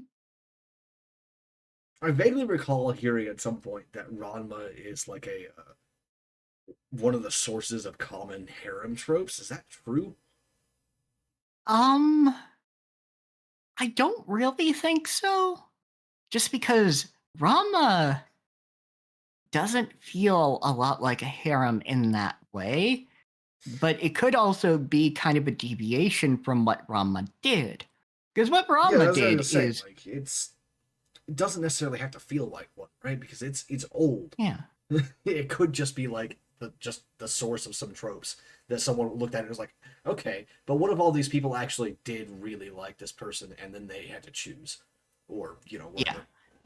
yeah, which there is definitely stuff like that. So yeah, I would say Rama is the source of some of that harem anime stuff. Which, by the way, don't make your harem protagonists have to choose. Make the harem love each other. Make it poly, bitch. Yeah, Don't be a coward. yeah, what is it? 100 girlfriends that I love very, very much or something? Yeah. Make them all love each other. It's Yeah, fine. yeah, polyamory. If you're making a dating game, give me a polyamory option. And it doesn't have to be all the characters. It could just be some characters are down for poly and some are not. Yeah, which is fine. Not everyone is down for it. It's okay.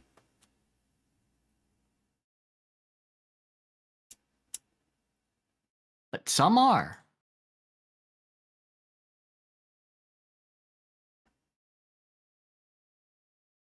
Um, but yeah, we're going to see quite the depths of how awful apparent Genma is.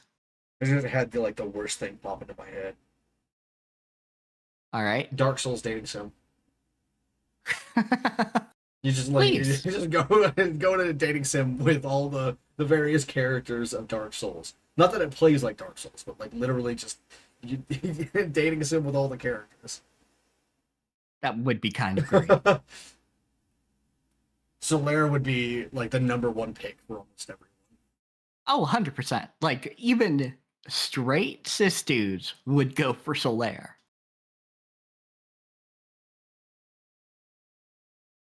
Because Solaire is the bro. Fucking oh god. Another sort of a deviation, not really. It touches on something I said earlier about Rebus and alchemy and all that stuff.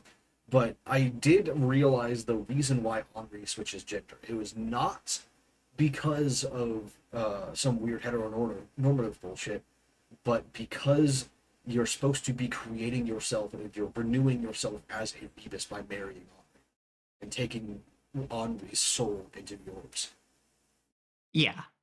which is Yeah. Elden Ring. That's Elden Ring. You're becoming a Yeah. god. Yeah. You're making yourself out as a god. That's the Yeah. whole You're point of the becoming Lord the of god of Honors. darkness. Yeah, it's the usurpation of fire. You're becoming the new lord, the new god of the coming age. You make yourself a Rebus by absorbing their soul into yours. Yeah. Which, yeah, a little bit of a deviation, but yeah, that works. But yeah, just in general, Rumiko Takahashi has made a lot of popular anime I need or to make popular a manga. Rebus symbol out of the old symbols because the older ones in alchemy are much too complicated for something like this. But I need to make it as an icon so I can have it as a fucking like a vest pin on my avatar. That would be great. Any other final thoughts as it pertains to Ranma? We usually shoot the shit afterwards. Yeah, we can shoot the shit for a little while. Okay, let me look back over everything.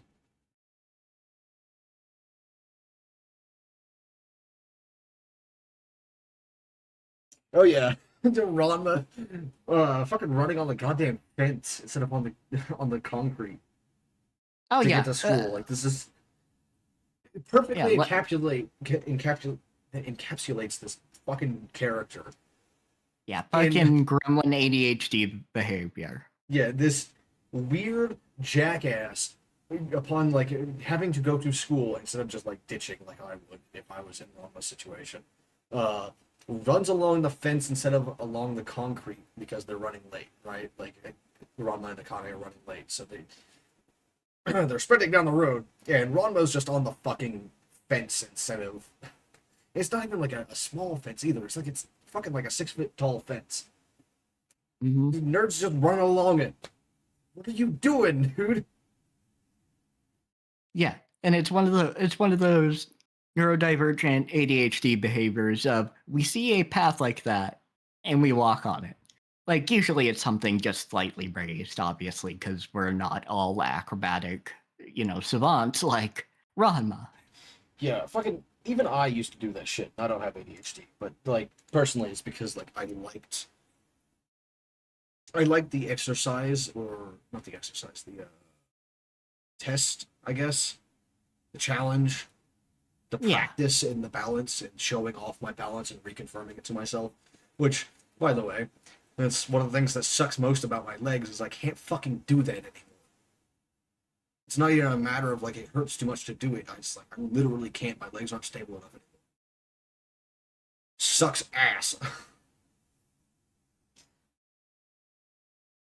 That's yeah, like one way I unfortunately. do actually see myself in Ron. It's like I was not that kind of gremlin when I was Ranma's age, but I definitely did like that kind of exercise and practice and all that. Because I like doing that stuff. I used to fucking. Yeah, and then Ranma is also, interesting to me as a character partly because of that. Right. yeah, there's a martial arts angle, there's the gremlin, and there's the gender. Yeah, it's all interesting to see. But what were you gonna say? Oh, Nabiki being more of a bisexual icon, just like she probably touches Brahma's chest way more than she needs to check for that. Yeah, actually, that was something I was gonna bring up. Is fucking like Ranma figuring out how fucking awful it is to be touched by without your permission after Tatawaki like does a little groping in the pool. Yeah, and just very much like off. No, I am going to. I don't care that you're hurt. I am about to Yeah. fucking yeet you. Don't squeeze, don't palm and squeeze my chest, okay? Yeah, and like you know, just on Tatawaki's side, he did not actually mean Yeah, to. like He was kind of half fucking delirious, but yeah, the man was freaking out, delirious, half conscious, half drowned, even like literally. yeah, and that also shows. Yeah, Rama's not a completely terrible person because he doesn't just leave Tatawaki there. I think Ranma might, if there wasn't the curse, because Oh, Ranma needed cover to get out of the pool without being exposed. oh, that's fair. So I think Ranma might have actually just left that dude to die if it wasn't for the curse.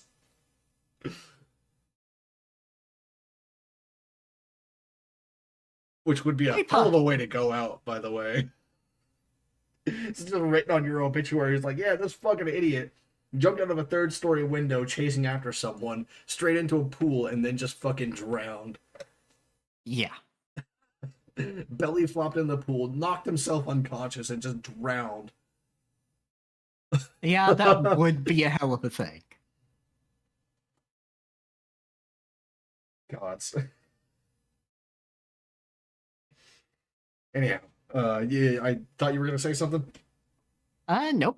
Just Nabiki doing a bit more checking of Rama's chest than she needs to. Yeah, that's sort of. You don't need to. It's one of the reasons why I thought Ranma might be the cool martial artist archetype at first, is because like Ranma was very like, please stop that, please don't do that, stop, please, stop touching my chest that entire time. Before we actually got to see the gremlin side like 30 seconds later. Yeah, exactly. It's one of those things. Rama was not comfortable among the Tendo family yet. Which I can relate to that shit. Like I don't Oh yeah, have like 100%. social anxiety or anything, but it does take me a minute to figure out how to behave around people when I meet them for the first time. So this is one of the reasons why I will never go to like no matter. I don't expect this to happen at all, but if I ever like if any of my work ever blows up and people start inviting me to conventions and shit like that, I will never fucking go. Not as the creator anyway. I could probably visit as a just like a guest, but not or a customer or whatever the fuck it's called, Yeah. con goer, just not as like a personage to go meet there, right? Like, I will never fucking do that because I do not want people to walk up to me having apparently known me and know who I am without me knowing them and acting familiar. It's like, no, fuck off, go away. Oh yeah, I don't like want to have to that. learn how to interact with hundreds of people, hundreds of new people. No. Yeah, like absolutely. I understand why a lot of creators, especially now, will just put on a fucking mask. Yeah, which I do that now. Now that like COVID's passed through the country, people are used to seeing other people in masks now. I have not been in public without my mask more than twice since COVID. Like I just wore a mask literally all the time. No one ever sees my face. It's beautiful. I love it. Yeah, but like, I get why Yoko Taro fucking wears that head, and he's never been seen in public, or been very rarely seen in public. Yeah, I'm sure I could dig up a photo if I really tried, but nah, I'm not gonna do that. Just not gonna Yeah, do that. Fuck, dude. but yeah, no, I get it. Just put on the fucking mask, and that is what people know you for, and you can be a fucking gremlin for a bit, take it off, and people will leave you the fuck alone. I don't even want people to be able to see my eyes. Fuck that. Yeah, exactly. Like, again, I understand Yoko Taro. Yeah, like people are gonna point at me and be like, "Oh, that's social anxiety, though." And it's like, no, no, it's not. I just don't want to have to control my facial expression all the time. Absolutely Yeah, not. yeah, Do not that's the perceive thing. me, so I don't have to work to make you feel comfortable. Fuck you. I don't want to do it. It's fine when I'm doing these streams because like I don't get stage fright, right? Like it just doesn't matter to me. So it doesn't matter how many people are in the audience. They can't see me. It's fine. I don't have to actually make an expression that will make them feel at ease or comfortable or adhere to social niceties in my body language, right? Yeah, absolutely. And, It takes even when, literal effort for me to do that. Like for most people, that shit's instinctual. It's not for me. I had to learn that by rote. I just don't like doing it. yeah, and I've had to do some of that, but I'm also comfortable enough that I am going to get face tracking when I have a 3D model. Oh yeah, like I think I could do that because it's at a level removed, right? Yeah, it's somewhat removed. You can create a default expression. Yeah, I don't think I will do that because that would require me having better lighting in my office, and my eyes are very sensitive to light, so I just don't want that. Yeah, though it has gotten better lately. You don't Where, understand. I but I I know literally you're did not also turn my somebody. goddamn I did not turn my overhead light on, just my desk lamp, for 8 months. It's Yeah, not like a like, oh, my eyes are slightly sensitive or whatever. No, I keep my office dark. It's not dim in here, it is dark. Like the only Yeah. light is from my monitors, my keyboard, because I've got a fucking LED thing so I can actually see the keys, and then my desk lamp. That's it. That's all I got. And whatever fucking comes out of the cracks in my window. Between the wall and my curtains. Because I have blackout curtains. Like I literally probably need prescription sunglasses so I can actually see when I'm outside during the day. So otherwise I have to stare at the ground, cover my forehead with my hand so it blocks out some of the light, and then wear sunglasses at the same time. My eyes are very sensitive. I can't. No matter how good the new shit is, it's not gonna be able to do this unless it tracks through fucking infrared or something. Which some of it might actually, if you have the proper camera for it. I don't know. Yeah, exactly. But that sounds expensive, so no thanks. Yeah, fair. Which, you know, like I'm gonna have to shell out for a iPhone. Thankfully, not the most modern iPhone, because fuck that. But I'll still have to pay like $300 or something like that, because that's the best thing for face tracking on the consumer market That and sucks. mocap in general. That just generally sucks. Yeah, like they're the ones who bothered to put a mocap camera inside their hardware and software. Like, I don't think streamers talk about this enough anymore, but people like us are forced to buy some of the weirdest shit, the most ridiculous shit just to get things working. Like, to stream Bloodborne, I had to buy like a $150 capture card from Elgato. I could not just Yeah, plug it into my goddamn computer and make it work that way. Because Elgato is or at least at the time, were the only fucking people that made capture cards. I had to shell out for the super expensive thing that I was going to use for one game. yeah, we have to do that. We have to get modded switches at times, you know, for the Nintendo Switch to even run Nintendo Switch games on a stream. Yeah. Fucking like the Stream Despite, Decks from Elgato as well, which you have one. We were talking about this on the, like, I think it was the last stream. How, like, they've gone down in price, but they're still expensive as shit. Like, per button, it's yeah, like fucking $10 or $15 per button.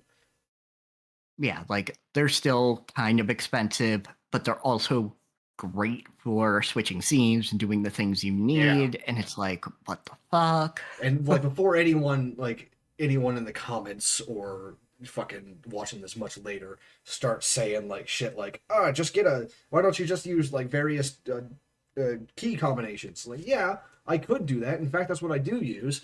But the problem is that causes issues with the games because games bind stuff to alt and shift and tab and so on and so forth.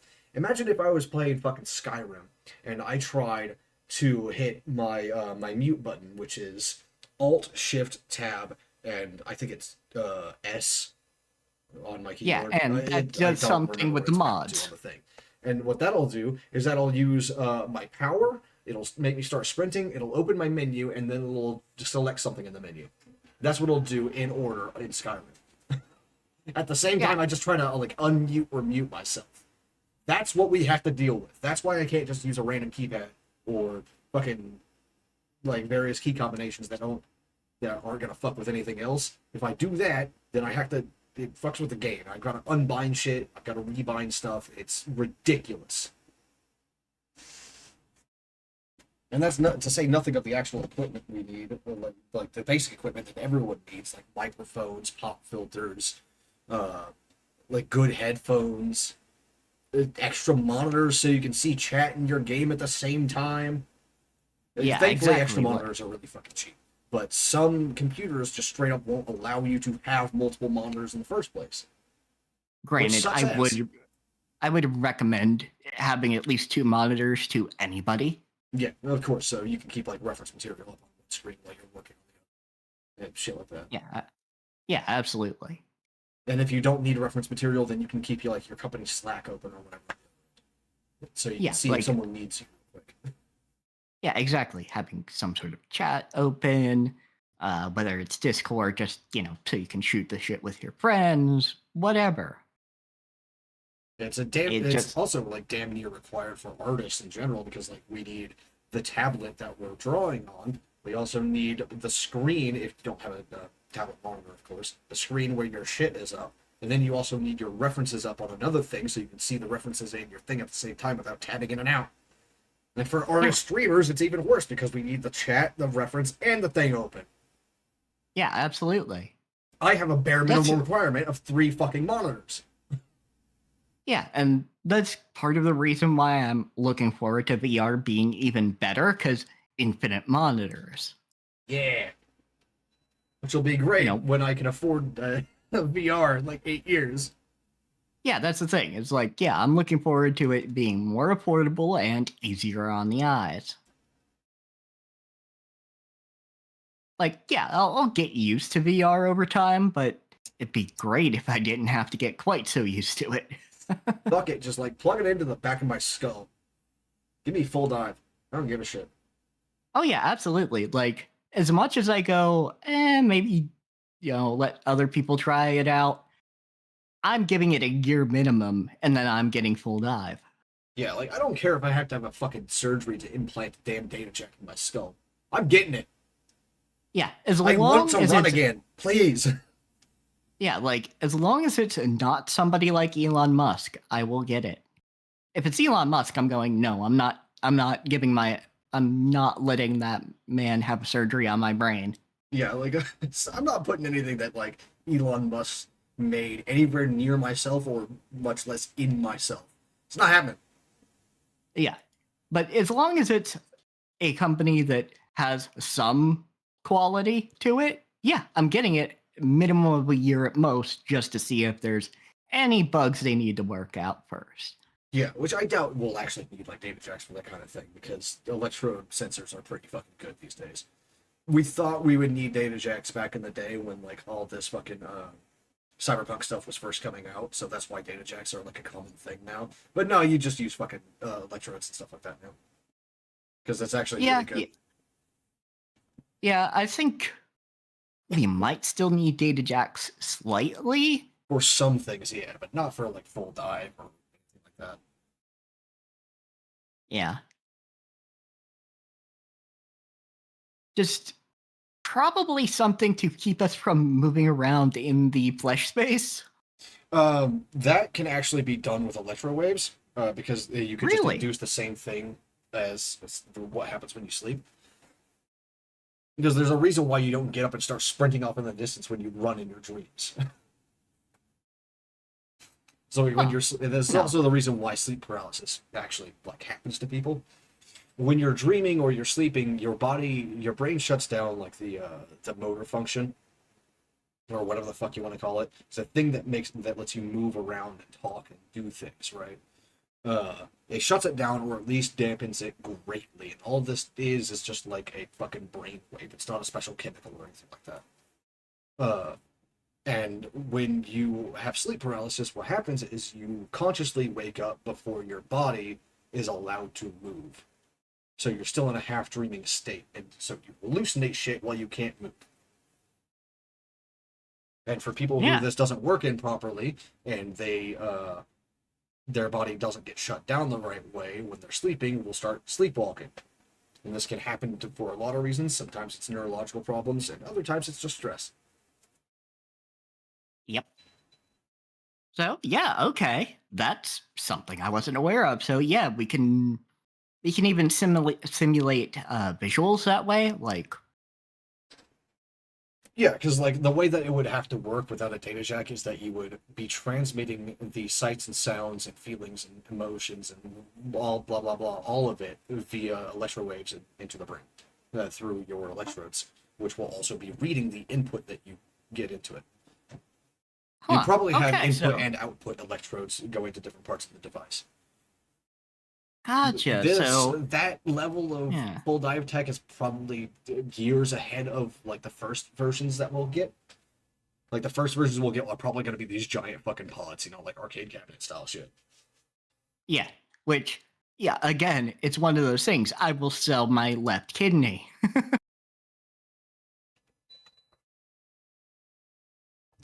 Yeah, so for people who wonder why I know this much about it, is I was genuinely trying to become a cybernetics engineer, like for cybernetic prosthetics and stuff like that. Mechanical prosthesis is the technical term. Um, Cybernetics is like a colloquial term for anything that has interconnected systems of any kind. Any kind of interconnected electrical system is cybernetics. This is why you call it cybernet, for example. It's because it's an interconnected network.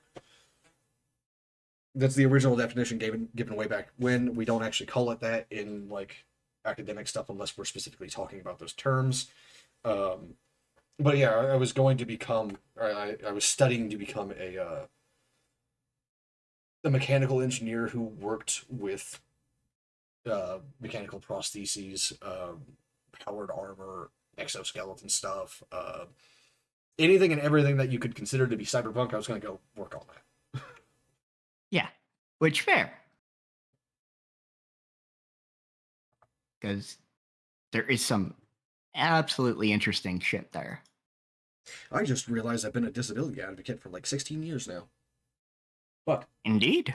Yeah, because I was gonna go be one of the people that were working on making people do stuff to overcome their disabilities, cybernetic limbs, fucking like a voice, uh, cybernetic vocal cords, essentially, shit like that. That was the plan for a long while, and then my stupid ass decided, I want to tell stories instead, and now I'm here, 29, poor as shit, wrecked my body over it. Don't do that, people. Absolutely chase your dreams, but just be aware that it comes with risks. That's all I'm saying. Yeah, absolutely. That is very true. You know, it is a trade off. Yes, this goes to all of you writers and artists and animators and everyone else. Get some water, eat, get up and stretch if you can. Do the thing. Keep yourself at least somewhat healthy, please. You Yeah, can't keep yeah, like absolutely. programming or modeling or animating or drawing or painting or writing if you're fucking dead. Yeah, absolutely take care of yourself. You'll have an easier time without the brain fog of thirst or hunger. Or sleeplessness or long-term disability like me. Oh, actually, that is some good news that I have. I was finally approved for medical help from the state. Oh, thank goodness. Yeah, they sent me a giant fucking packet and a card, so I actually have proof in my hands. And I didn't want to bring it up until I actually had proof in my hands because I wasn't gonna believe it otherwise. So that's how my brain That's fair. is. Until if something good happens to me, I don't believe it until it's already happened, Yeah, even if that's I'm fair. told ahead of time. So I got this giant fucking packet from it. But you know what's fucked up about New Mexico? It's not actually like state care; it's a state-sponsored insurance.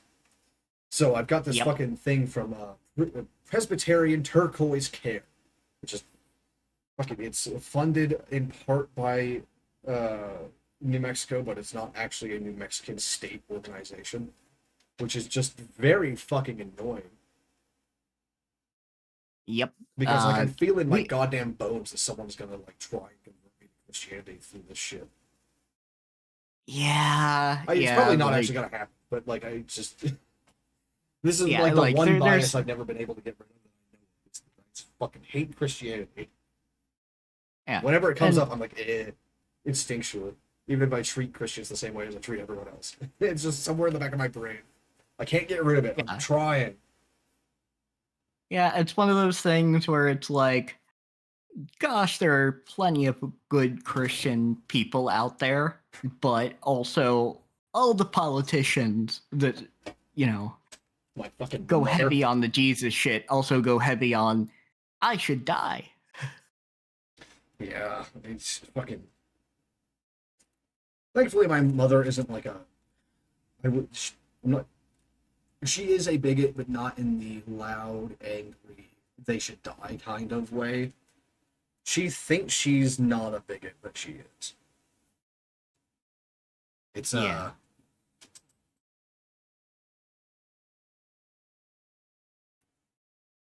I think I told you this a while back.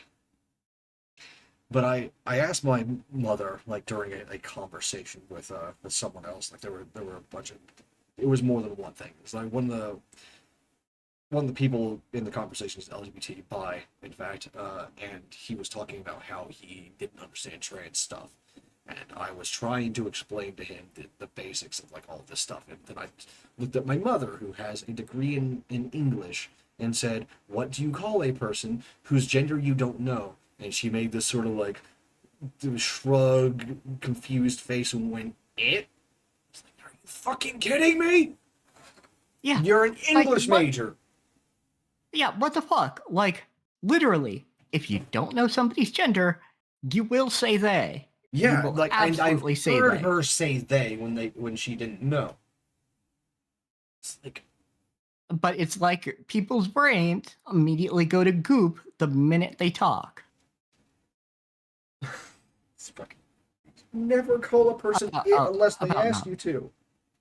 Yeah, and like, yeah, I don't understand necessarily the people who ask for that, but I don't need to Yeah, because I just respect them. because it's not my fucking business. I'm just gonna call them in Yeah, anyway. yeah. If that's what they want, I will do that. I've also just not run into somebody who exclusively uses it to uh, uh, ask As a them pronoun, yeah. if once we get to that kind of relationship where I can ask, hey, what's the viewpoint behind that? You know, not trying to change your mind. I'm going to respect your request. I just want to know. Yeah. And this is a small thing that I doubt many people have noticed, but whenever there is a person who uses multiple pronoun types, it's like masculine, feminine, neutral, etc., all of them, I try to use a different one from their list regularly. I Yeah, try to absolutely. swap Because constantly. that's something you can fall into very easily. Because it is easier to just pick one and for on your own. I'm not saying for not trying to tell people to just pick one, Yeah. but when you're speaking, you can fall into the trap of just saying things the exact same way No, it's nothing so all the so time. intellectual, thoughtful like that for me. It's literally like I know that I have any and all and shit like that under my thing. Just refer to me however the fuck you feel at the Yeah, time. Um, so like whenever I have that, people always use the same one. They always use they. They always use he. They always use she. And it's different for each person what they use, but they always use the same one. It's like, are you doing this because I genuinely come off that way? I have those vibes at the moment, or are you doing it because it's easier for you? Because you've just defaulted to one after you met me the once. So what I try to do is I just use all of them, even sometimes in the same sentence. yeah, absolutely. Which is also something I appreciate with Fields of Mysteria because you can choose that and people will do different ones. Obviously on that one, it is just a randomizer. Yeah, of course. Like for a good while there, and I still to this day have this feeling in the back of my head, but I don't.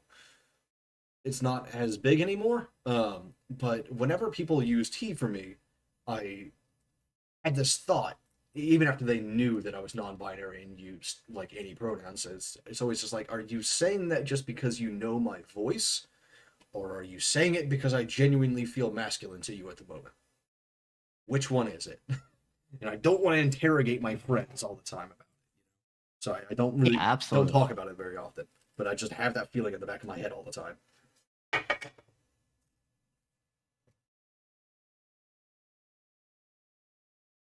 Oh, Yeah, hey, we like went it's back to a Ranma stuff. Gender. yeah, we're back to the gender thing, Full which is circle. another thing. Is yeah, like we'll see that you know the way they refer to Rama's gender will kind of flip flop because sometimes they will just say he, even when Rama's in the feminine form, but sometimes they won't, and it's kind of interesting. Granted, how Japanese does gender is very different from English. Yeah, just like grammar wise. To explain like what I've been using for Ranma so far is when I'm referring to Ranma collectively, just in general, I'm using they them, and when I'm referring to specific parts of the story, I'll use whichever one Ranma was at the time. Which is honestly a pretty good way to do it. Yeah, it's just until the source material tells me I'm wrong on that, or someone can present a good argument for me to change it, I'm just going to use it that way because it's the best way that I can think of. Yeah, and the narrative really doesn't, because how Rumiko went into this is like, I want a character that is half man, half woman as my protagonist. Yep. So, it basically pans out that way.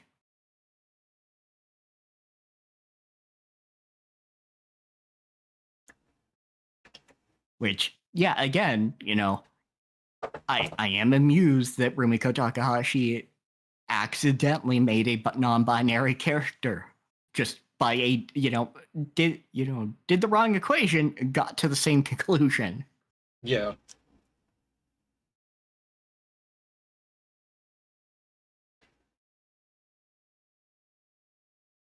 I had something in my brain, but oh, there we go. Okay, yeah, it's like the way that I do it for Ranma right now is the way that I would want people to do it if I was Ranma, but I'm also not Ranma, so.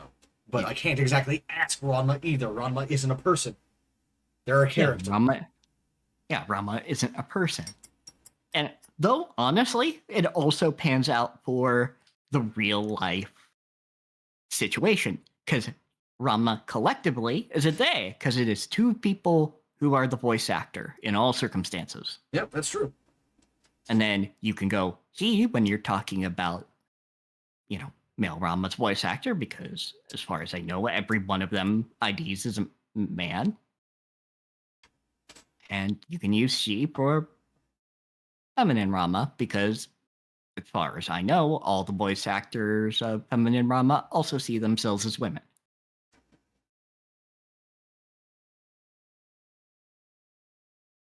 So it kind of pans out in all ways.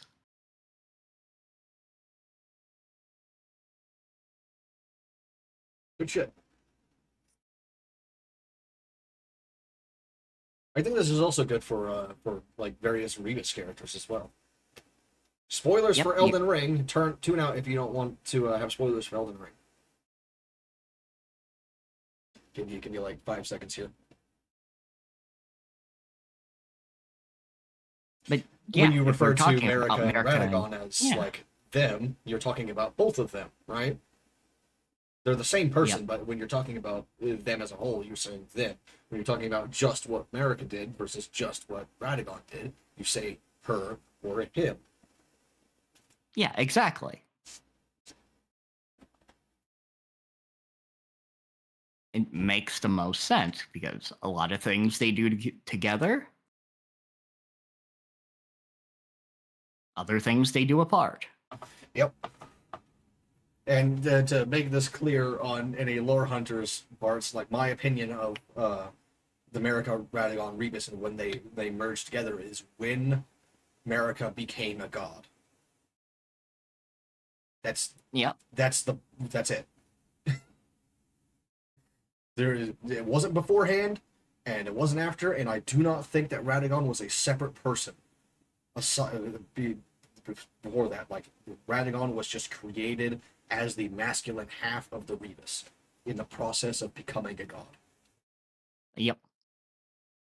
That's my read on it as well. Yeah, which a lot of people think that like it didn't happen until they were married. It didn't happen until Radagon was mentioned in the history in the Leonian Wars, whatever. And I think that's fucking stupid, because Muriel's explicitly states that it was weird that he was leading the army and that he became Elden Lord as a mere champion, and he just pops up out of nowhere in the histories.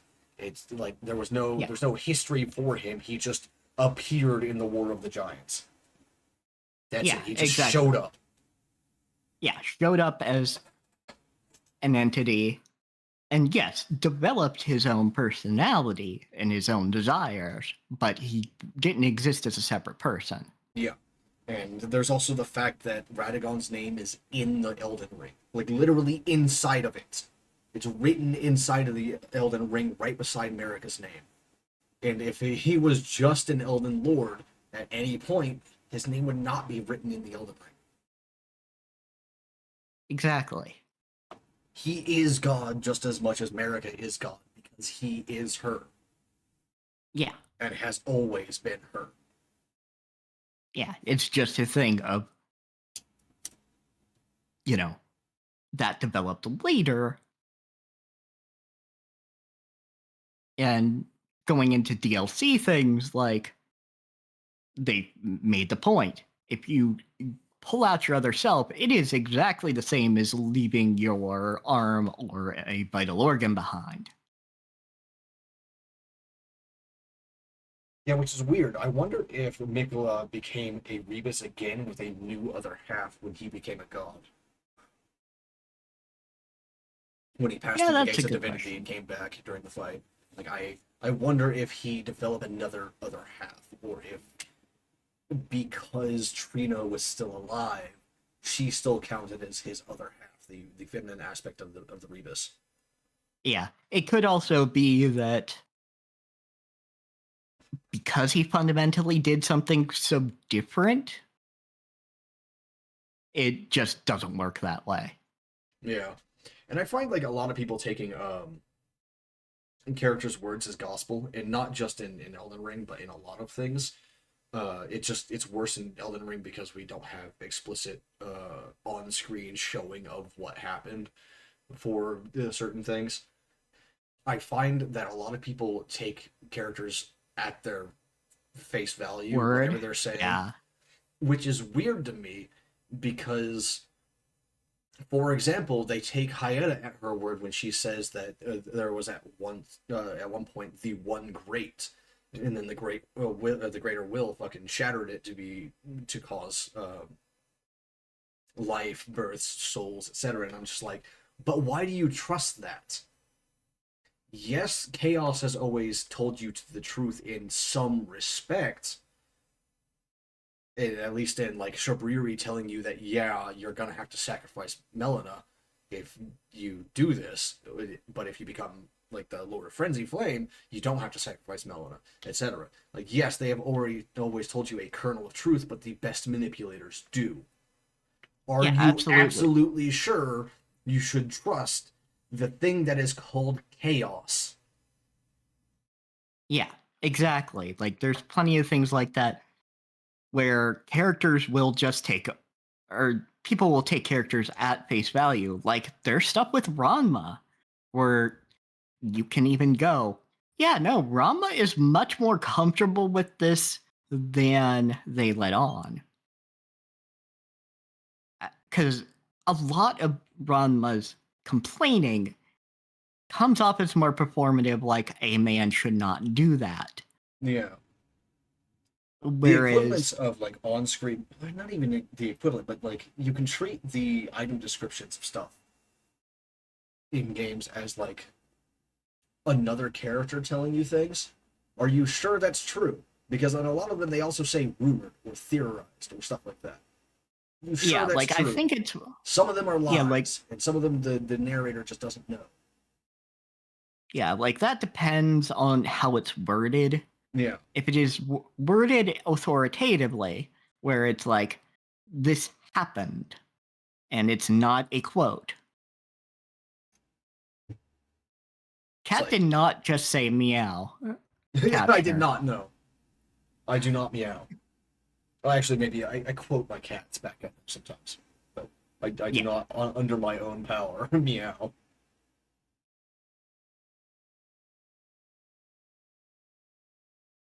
I But am the cat yeah, that with stares at you grumpily from the shadows. I'm not the one that yells at you for food.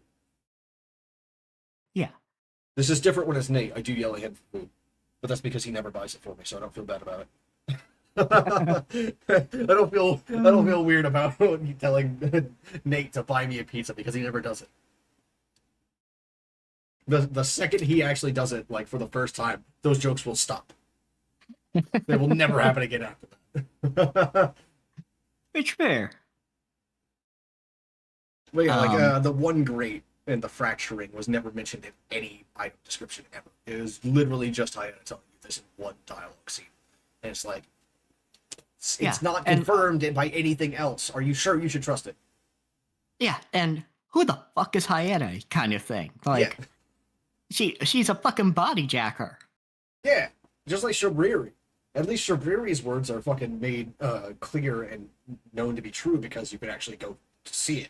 You can go do the thing. But like, Yeah, do we know that the three fingers are in that form because they were fractured from the two fingers, or did they just take those form because it would make it easier to manipulate people? yeah, and tell people that. Yeah, So we have examples of people doing that, of mimicking other yeah, things to make them trust them. Like, come on. yeah, and not to mention everybody in this fucking game almost has a separate identity. Yeah, it's like Morgott versus Margit, Radagon versus Marika, Rena versus Ronnie. Come on. Like, this, Yeah, the duality uh, of identity is very, very important. Duality in general is important. That's why it's based on fucking alchemy. And you've got Erebus as a god. yeah, and it's one of those things where I mean, fuck, we use it in English all the time, calling somebody two-faced. Yeah, come on. Don't just trust shit. You gotta have more than one source for something.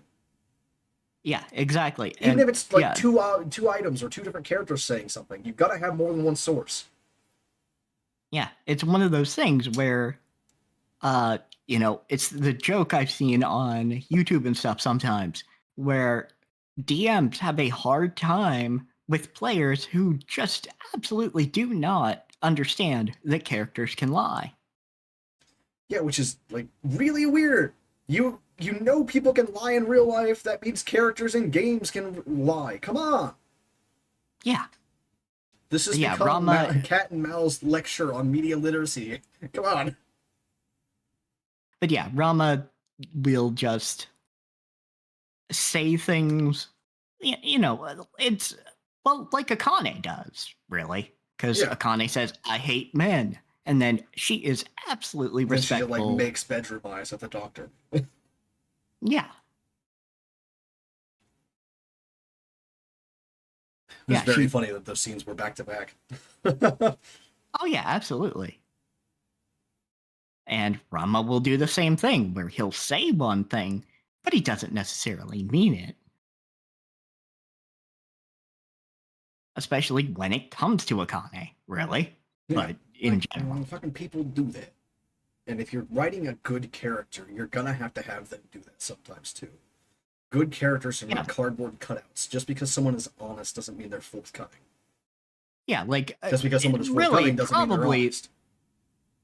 the reason that Akane is acting that way about Rama having been in the bath is A, she doesn't want to admit that she was wrong, and B, she doesn't want to admit that she's embarrassed she saw Rama.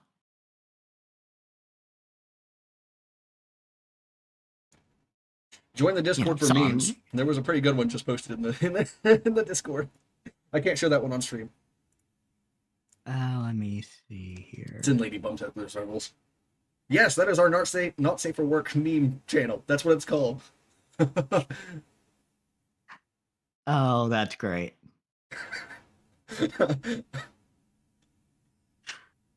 Uh, I think that would kill me.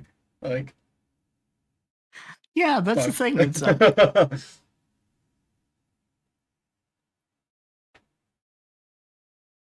It's like those videos of they do a try not to laugh challenge and they'll put a harmonica in somebody's mouth. Yeah. Although I've seen versions of Japanese people put a harmonica in their mouth and then like hitting each other in the shins. It's I've seen that one too. also pretty good. I like those. The inherent humor of a harmonica played poorly. Yes, That because it works. It does. was weirdly poetic for just something. Okay. Something about harmonicas being goofy. God damn it. But it's true. Yeah, go listen to some early jazz and bluegrass if you want to know what harmonicas sound like when they're played well. Yes. Early as in style, not literally early. Yeah. That's because like I'm not one of those people that thinks that the older artists did it better. That's fucked up and stupid. Yeah. No. I think I mentioned this to There's. you before, but I don't know if I said it on stream. But my father, at one point, told me while we were on a video call that he did not believe that modern artists could fucking make the Mona Lisa. And I'm like, Oh yes, we've talked about this. It's like no. First off, a modern artist absolutely has recreated the Mona Lisa. It's also fuck you, pay me. yeah, and also like the Mona Lisa is not all that special. Genuinely, from an art perspective, it's not that special. It's very technically skilled. Don't get me wrong, but it's also just some lady. It's not. Yeah, it's It's special because of like really the surrounding culture and who did it and when he did it and how long it took him and all that. yeah. It's not special because it's some incredibly moving piece of art. It's just a lady sitting there having a small smile. That's it. Yeah, if you want somebody to make classical art, all you've got to do is pay them the amount of money that they Yeah, ask if you for. want a fucking like a 12-foot by 4-foot painting of some fucking like maybe you want it of your wife or your kid or whatever, all you have to do is pay me a bunch. I will make it for you. I don't care what kind of paint you use as long as you buy it for me and then pay me for my time and effort. I will paint it for you. Yeah, not to mention paying for all the assistants. Yeah, because I just don't Because have the tools for that. I don't I don't have a 12 by 4 easel or canvas just like sitting in the back. yeah, absolutely. I Like don't because have I the think crane that that I would need to reach the top or anything. yeah, exactly. So the crane, someone to operate the fucking crane. There's like someone to install the Because damn thing. because these artists did not actually do all these things literally by themselves. Yeah, they may You have know, been like the vision and the actual artist who made every paint stroke, but they did not do it all by themselves. They had support. That's what a yeah, patron is.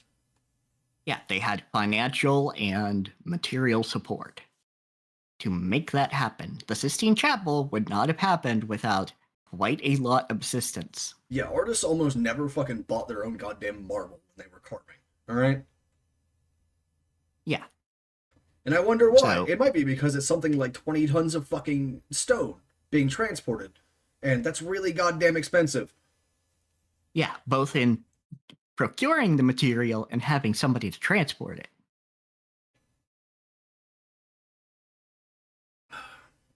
Like the wealthiest artists in the world probably would barely be able to afford that today. Yeah, exactly. It's why a lot of people who do, statues and things work in shit like clay. Yeah, clay is so much cheaper. You know, Hell, I used to live in a place where I could just go outside and stick a shovel in the ground and get some clay suitable for fucking statues. yeah, exactly. It's not hard to procure some Yeah, I don't decent know why, clay. but like the property that I lived on in Texas, despite being in the middle of a forest, I was perfectly situated on a giant patch of clay. Fair enough. It was just like the one place there was a shit ton of clay in the forest was like right under my house. If it works, it works, I Yeah. guess. It's kind of funny because like everything else but the clay would flood when it stormed because of that. Like the water would just run off the clay. It would get it wet and then just run off and just pool everywhere else. Yeah, I guess it would work that way, huh? But yeah, that's why they don't work in marble and stuff like that. And some artists do. Like there's It's, that one Chinese lady. I don't remember her name, who like carves some very beautiful statues of women out of marble. Oh yeah, absolutely, and like made it look like fabric. Yeah, it's just tremendously skilled. Yeah, and that's the other thing is there are artists doing the thing you want that you're complaining that you want anyway. A Well, lot of people making these complaints actually just don't care about art. depending on what you're complaining about. Because I complain that there's a lack of certain things all the time. And there is actually no one doing it. Yeah, like there's a difference between oh they don't make it like they used to between and going there are some fucking tropes that I just fucking loathe. Or they're like there's settings or premises that no one works on. And not Yeah. because like no one's had the idea. There's the idea everywhere. It's just that no one has actually done it. Yeah, like give me that story of a cowboy, a samurai, and a musketeer.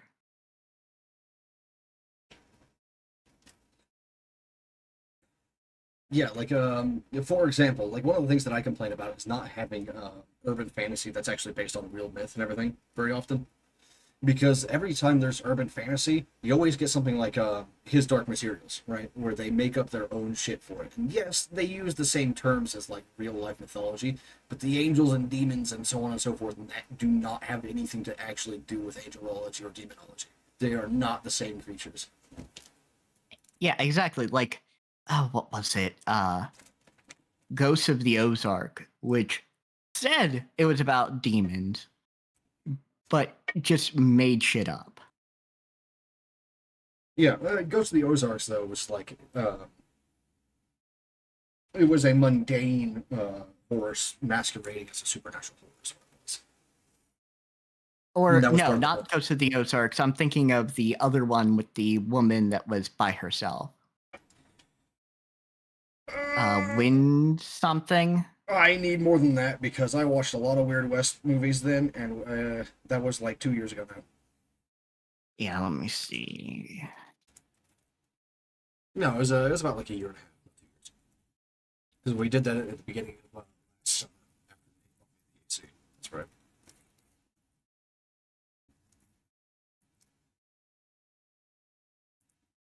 I don't have to list anymore either. The Wind. That's why, Is because it it just was called The just Wind? something like that. Oh fuck! Yeah. I gotta see the characters to to remember it now. The Wind movie. Oh yeah, yeah, It yeah, was yeah. This one. Okay, 2018. yeah, Yeah. yeah. I remember it. As Yeah. soon as I saw the poster, I was like, okay, yes, I get it. I remember this. Yeah. And they went, oh, here's all these demons, and none of them are from older demonology. Like at all. It's It more like a was, poster guy. Well, poster guys. Uh, Poltergeist. There we go. Poltergeist or some shit.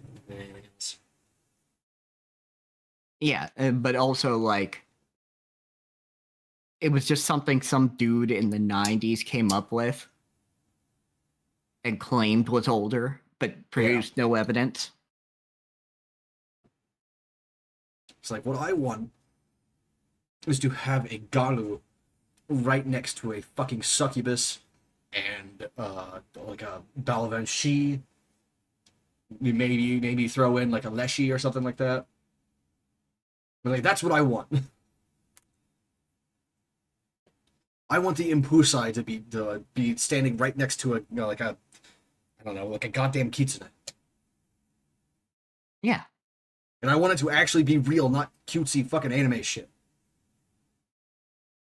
And that's not no. I don't mean live action, but I mean I don't want it to be animeified, right? I don't want it to be like the kitsune is just like a cute creature that is not actually that dangerous. I want the kitsune to actually be the fox demon.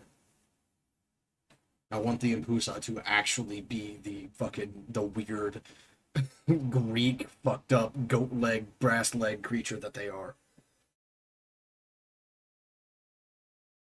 I don't want Yeah, monster girl absolutely. waifus. I want monsters that sometimes are girls. Yes. Like, that's the thing, is monster fuckers don't just want people with cute ears. Monster fuckers are here for it all. Yeah, if you're If you just like kitsune because they're cute and have like fuzzy ears and tails, you're not a monster fucker. No, absolutely not. Look up the Monster furry fuckers want the continuum. 12-foot long fucking snake lady with 4 arms and a mouth that stretches literally from ear to ear. All right, that's what monster fuckers want. Yep.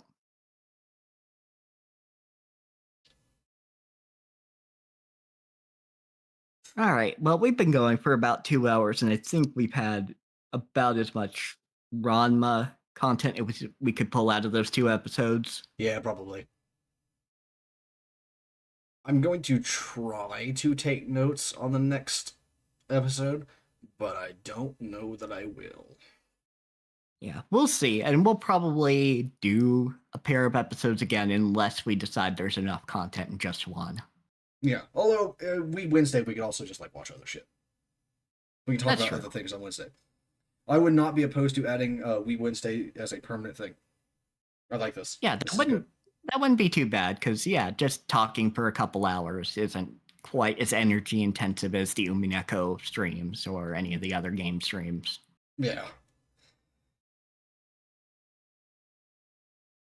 It's good timing too, because we do have it's the new season starting, so like several new anime have dropped. We can actually like go and watch that. For continuations, we can talk about the first season for a while until, until we finally catch up. There's always more to talk about, which is good. Yeah, there's plenty of shit to talk about. So, thank you all very much for joining us. If you check below in YouTube, if I do get these uploaded, though I will mention I actually accidentally had you muted for a while because it didn't actually update yours. Womp. Pain. We'll see. Either way, if you check at the bottom of my YouTube page, if you're checking out one of my videos. If the mute went on too long, I can just give you my VOD. Yeah, I'll probably grab your VOD.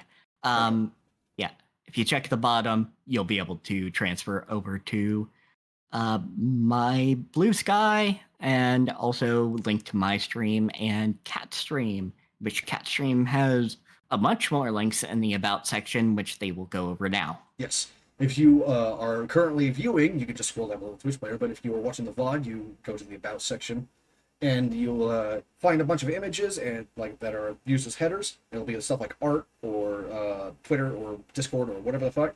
And if you click those images, they'll take you to the thing.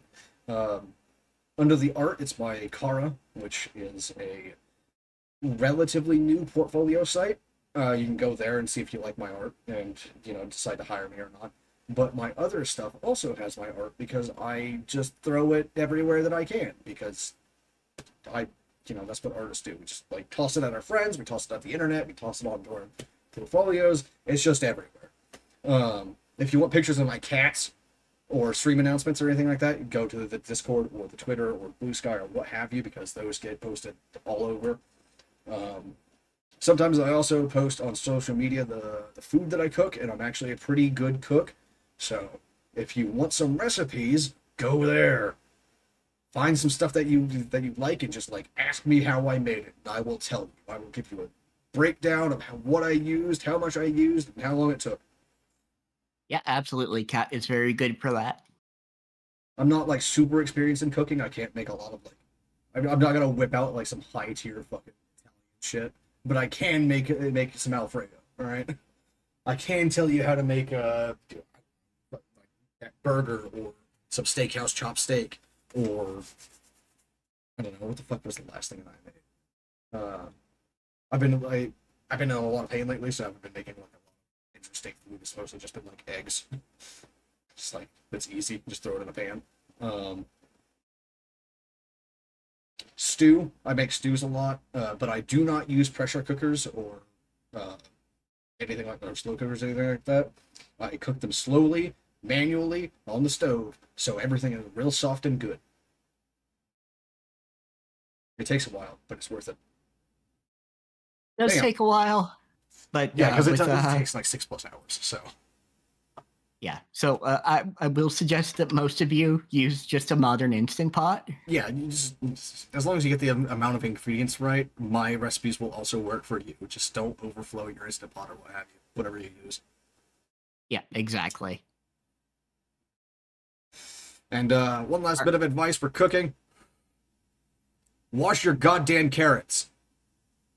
Yes, wash your carrots. And a lot of vegetables, but especially your carrots. Yes, wash your vegetables in general, but especially your goddamn carrots. They grow in the ground, they grow in the dirt. There is still dirt on them when you get them, even if it doesn't look like it. Even if it just looks like the skin, there's still dirt in it. Those are crevices and like cracks and spots where it will hide. I personally peel my carrots and then chop them, so like there's no risk of any contamination. But you don't have to do that. You just have to wash them real good. But that's it. Yes. That's it. Yes, That's it for us. Yes, because a farmer will just put them in a bucket to get the surface dirt off, and that's about it. But yes, that is it for us. Yes,